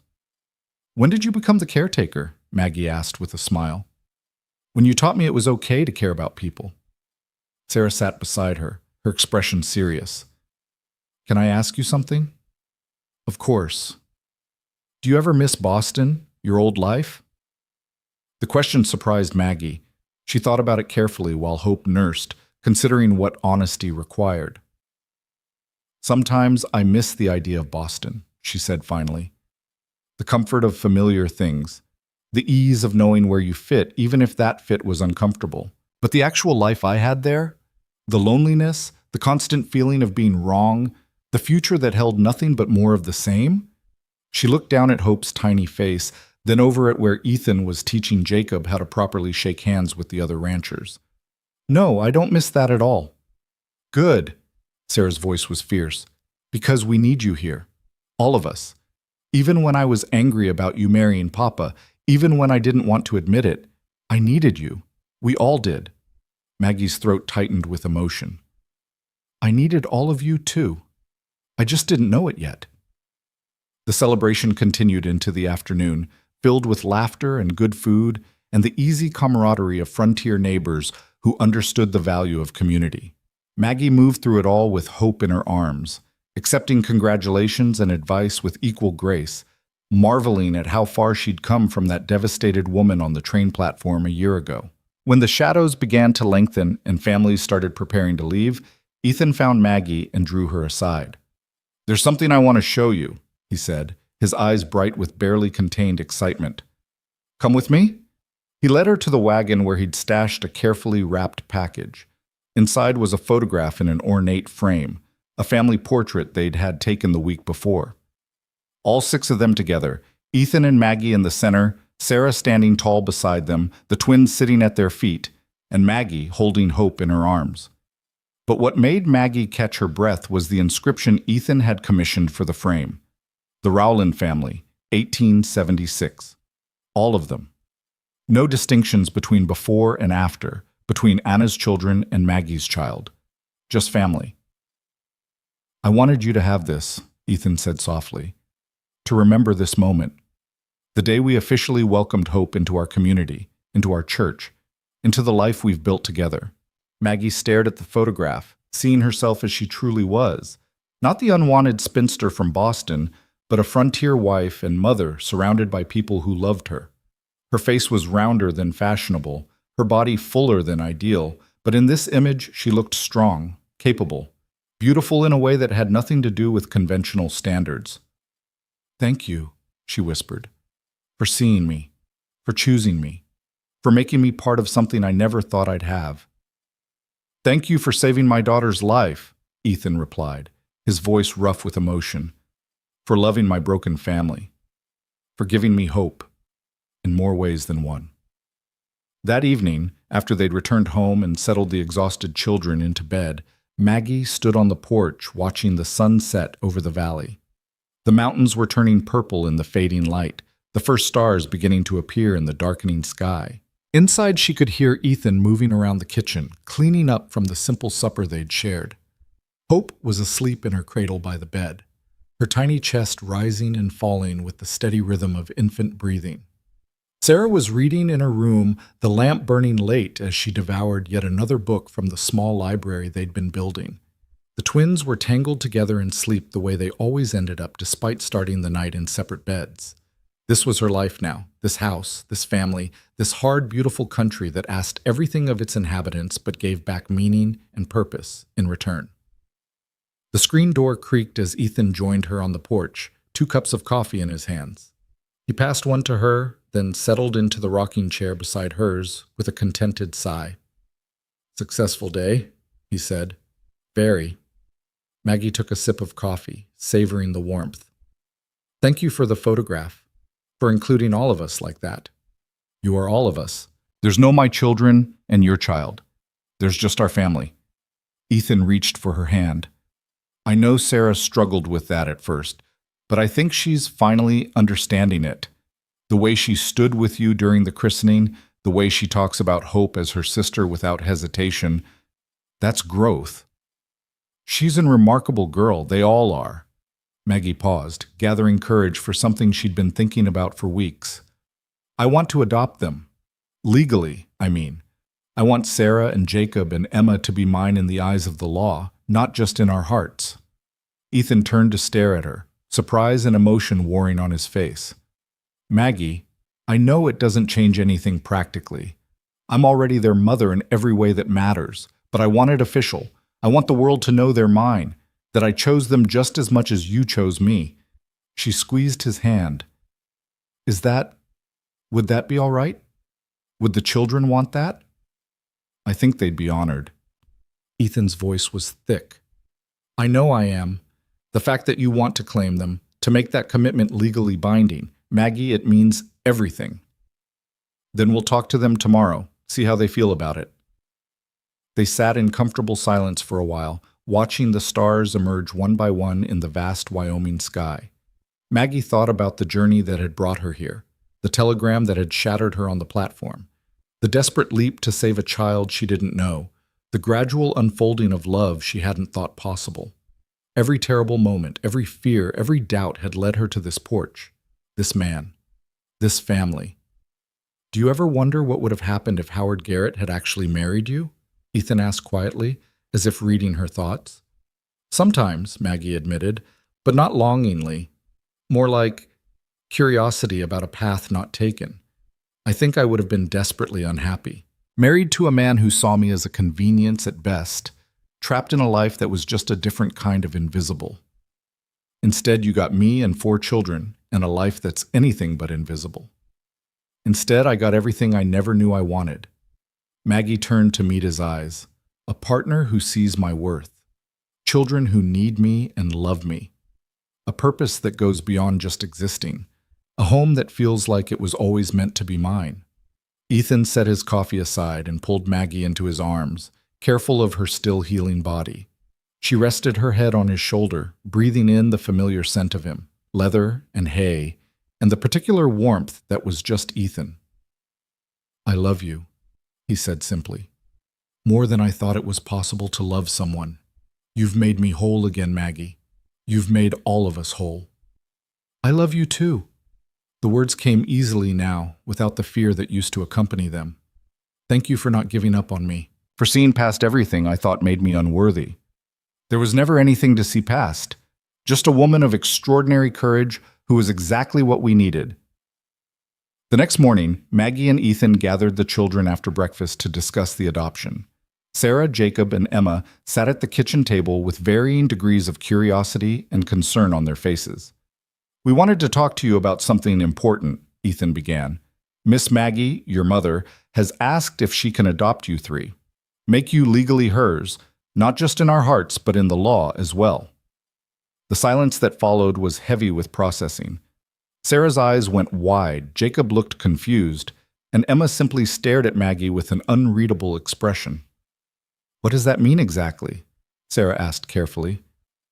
"It means that legally, I would be your mother," Maggie explained, "just like I'm Hope's mother.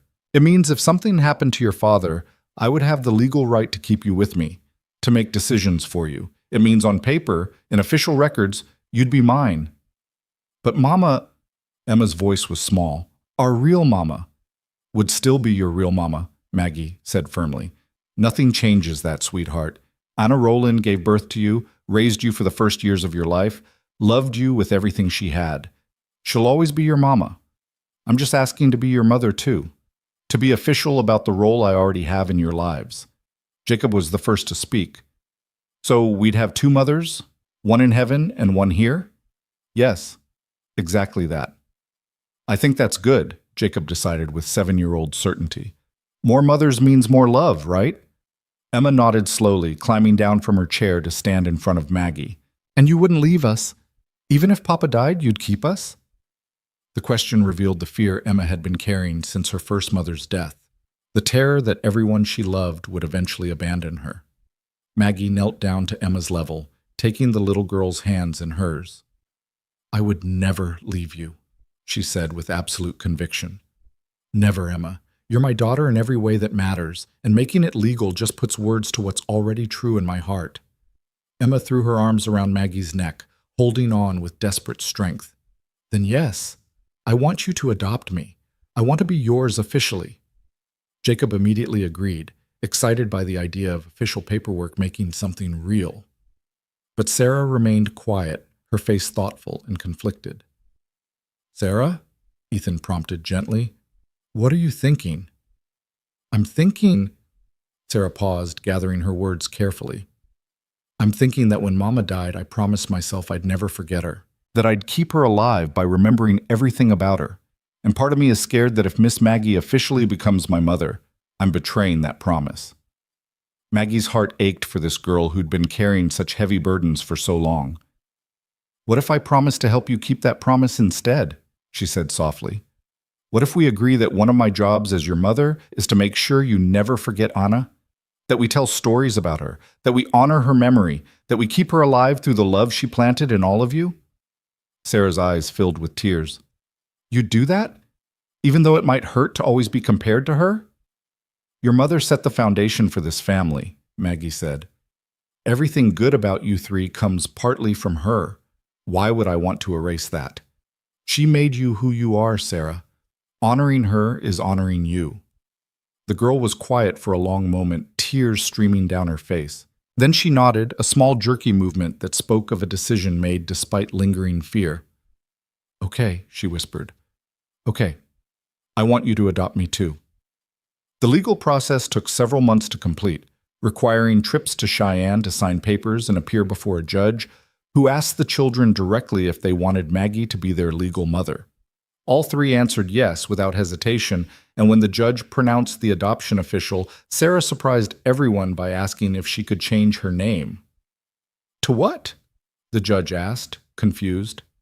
"Sarah Maggie Rowland," the girl said clearly.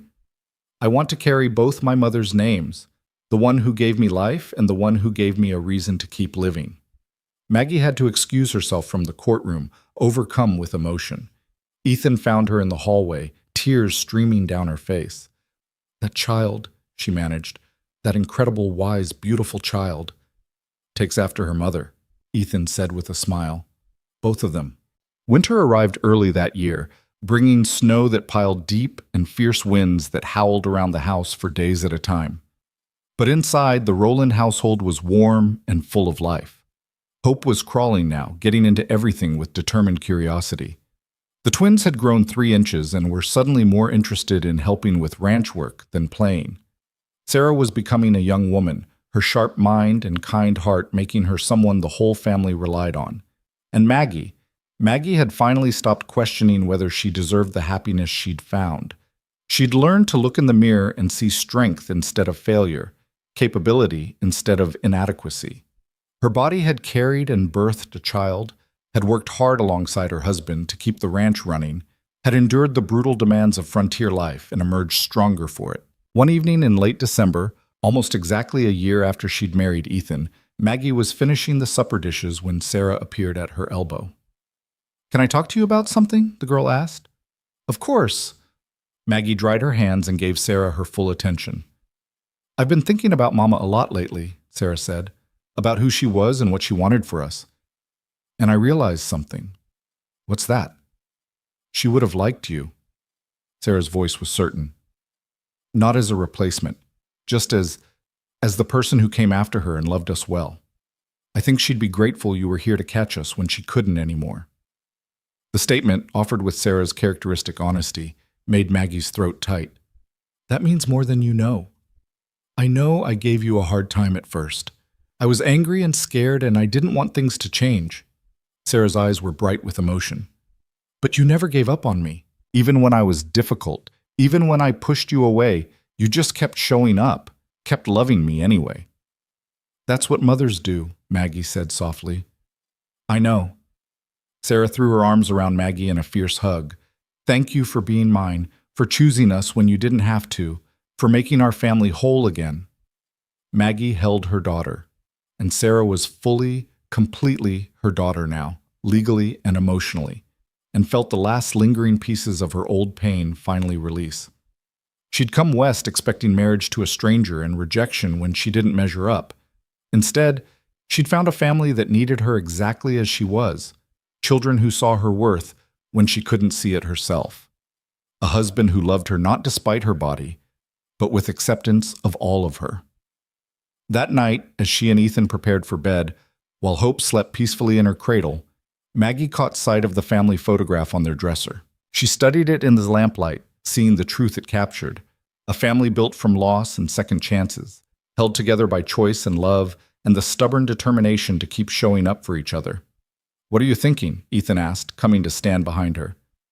"That I spent my whole life feeling like I didn't fit anywhere," Maggie said, "like I was too much and not enough all at once. And then I came here and found a place that was shaped exactly right for who I am."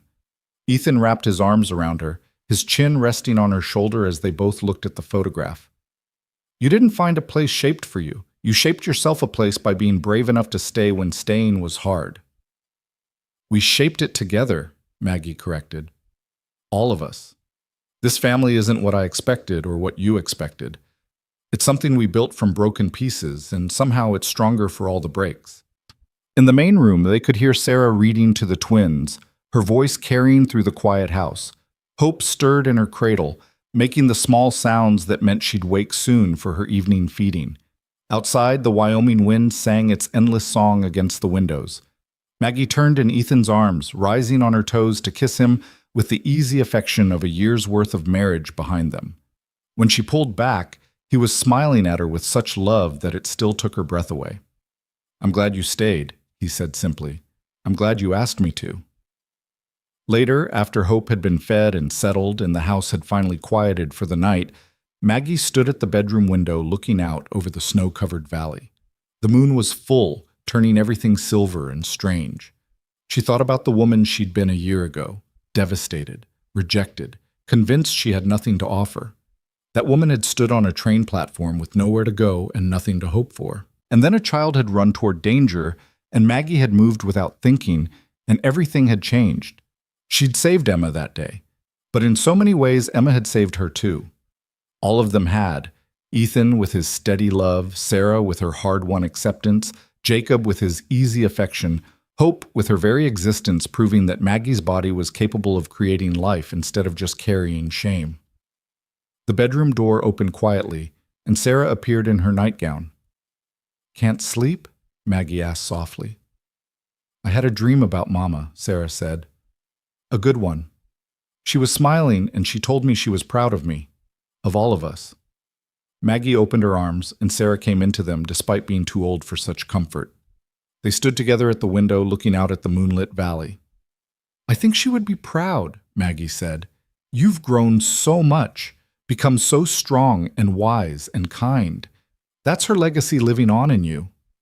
"And yours," Sarah said. "You've taught me things too, about courage and resilience and how love doesn't run out just because you share it with more people." They were quiet for a moment, comfortable in the silence. Then Sarah spoke again, her voice thoughtful. Do you think you'll have more babies? The question surprised Maggie. I don't know, maybe. Would that bother you? No. Sarah's response was immediate and certain. I used to think it would. Used to think every new baby would push Mama further away from us. But now I understand that's not how it works. Each new person just makes the family bigger, makes room for more love. When did you get so wise? Maggie asked, echoing a question she'd asked many times before. I had good teachers. Sarah's smile was visible in the moonlight. Both of them. The next morning dawned clear and cold, the kind of winter day that demanded hard work just to keep the household functioning. Maggie moved through her tasks with practiced efficiency, starting fires, making breakfast, tending to Hope while managing the older children's needs. It was exhausting work, relentless in its demands, but she wouldn't have traded it for anything. Around mid-morning, a wagon appeared on the road to the ranch. Maggie watched from the kitchen window as it approached, recognizing Charlotte Garrett in the driver's seat. She set down the bread dough she'd been kneading and went to meet her unexpected visitor. Charlotte climbed down from the wagon, looking different somehow, less polished, more genuine. She wore a simple traveling dress, and her hair was arranged practically rather than fashionably. I'm sorry to arrive unannounced, Charlotte said, but I wanted to tell you something in person. Come inside, it's freezing out here. Over coffee at the kitchen table while Hope napped and the older children did lessons with Sarah, Charlotte explained the reason for her visit. I've left my brother's household, she said, moved to Cheyenne and taken a position teaching at the new school they're building. It's not what my family expected of me, not what I was raised to do, but watching you last fall at the christening, seeing how you'd built a life on your own terms, it gave me courage to try the same. Maggie studied Charlotte's face, seeing the uncertainty beneath the brave words. And how are you finding it? Terrifying, Charlotte admitted with a shaky laugh. I'm not good at it yet. I don't know how to be myself instead of what everyone expects. But I'm learning, slowly. That's all any of us can do. Maggie refilled Charlotte's coffee. Learn slowly and forgive ourselves when we stumble. I was hoping, Charlotte paused, gathering courage. I was hoping we might be friends. Real friends, not just polite acquaintances. I know I don't deserve your friendship after how I treated you, but I'd like to earn it if you'd give me the chance. Maggie considered the request carefully. A year ago, she would have rejected it out of fear or lingering hurt. But she'd learned something about second chances in that time, about the possibility of transformation and growth. I think we could be friends, she said slowly. But friendship requires honesty, Charlotte. No more cruelty disguised as concern. No more judgment about my body or my worth. I know, and I promise, no more of that. Charlotte's voice was earnest. You were right when you said I was trapped by society's definitions. I'm trying to break free of that, trying to learn what you already know about being enough exactly as you are. Then we'll learn together, Maggie decided. You can teach me about running a school, and I'll teach you about believing in yourself. Fair trade? Charlotte's smile was tremulous but genuine. More than fair. After Charlotte left, Maggie found herself thinking about the strange paths that had led them both to this point. Two women who'd started as enemies, shaped by the same crushing expectations but responding to them in different ways. Charlotte had tried to conform, to make herself acceptable through careful presentation and calculated choices. Maggie had eventually rejected conformity altogether, choosing authenticity over acceptance. And now they were both finding their way toward the same truth. That a woman's worth had nothing to do with her size or appearance or adherence to society's narrow standards. That strength came from choosing yourself, even when the whole world suggested you shouldn't. Spring arrived slowly that year, the snow reluctant to release its grip on the valley. But when it finally came, it brought new life in a dozen different forms. The ranch animals had calves and foals. The garden Maggie and Sarah planted together sent up green shoots. Hope took her first wobbling steps while the whole family cheered, and Maggie discovered she was pregnant again. She told Ethan on a warm May evening while they sat on the porch watching the twins play with Hope in the yard. Sarah was reading nearby, and the scene was so perfectly domestic that Maggie's heart ached with the fullness of it. We're going to need a bigger house, she said casually. Ethan looked at her, then down at where her hand rested on her still flat stomach, and his face transformed with joy. Another one? Another one, Maggie smiled. Due sometime in December, if my calculations are right. He pulled her into his arms, laughing with delight. A Christmas baby. Hope will be thrilled to have a sibling close to her age. Are you happy? Maggie asked, though she could see the answer in his eyes. Beyond words. Ethan kissed her thoroughly, not caring that the children might see. Every day with you is a gift, Maggie. Every child we have together just multiplies that gift. Sarah appeared beside them, having clearly overheard. Another baby?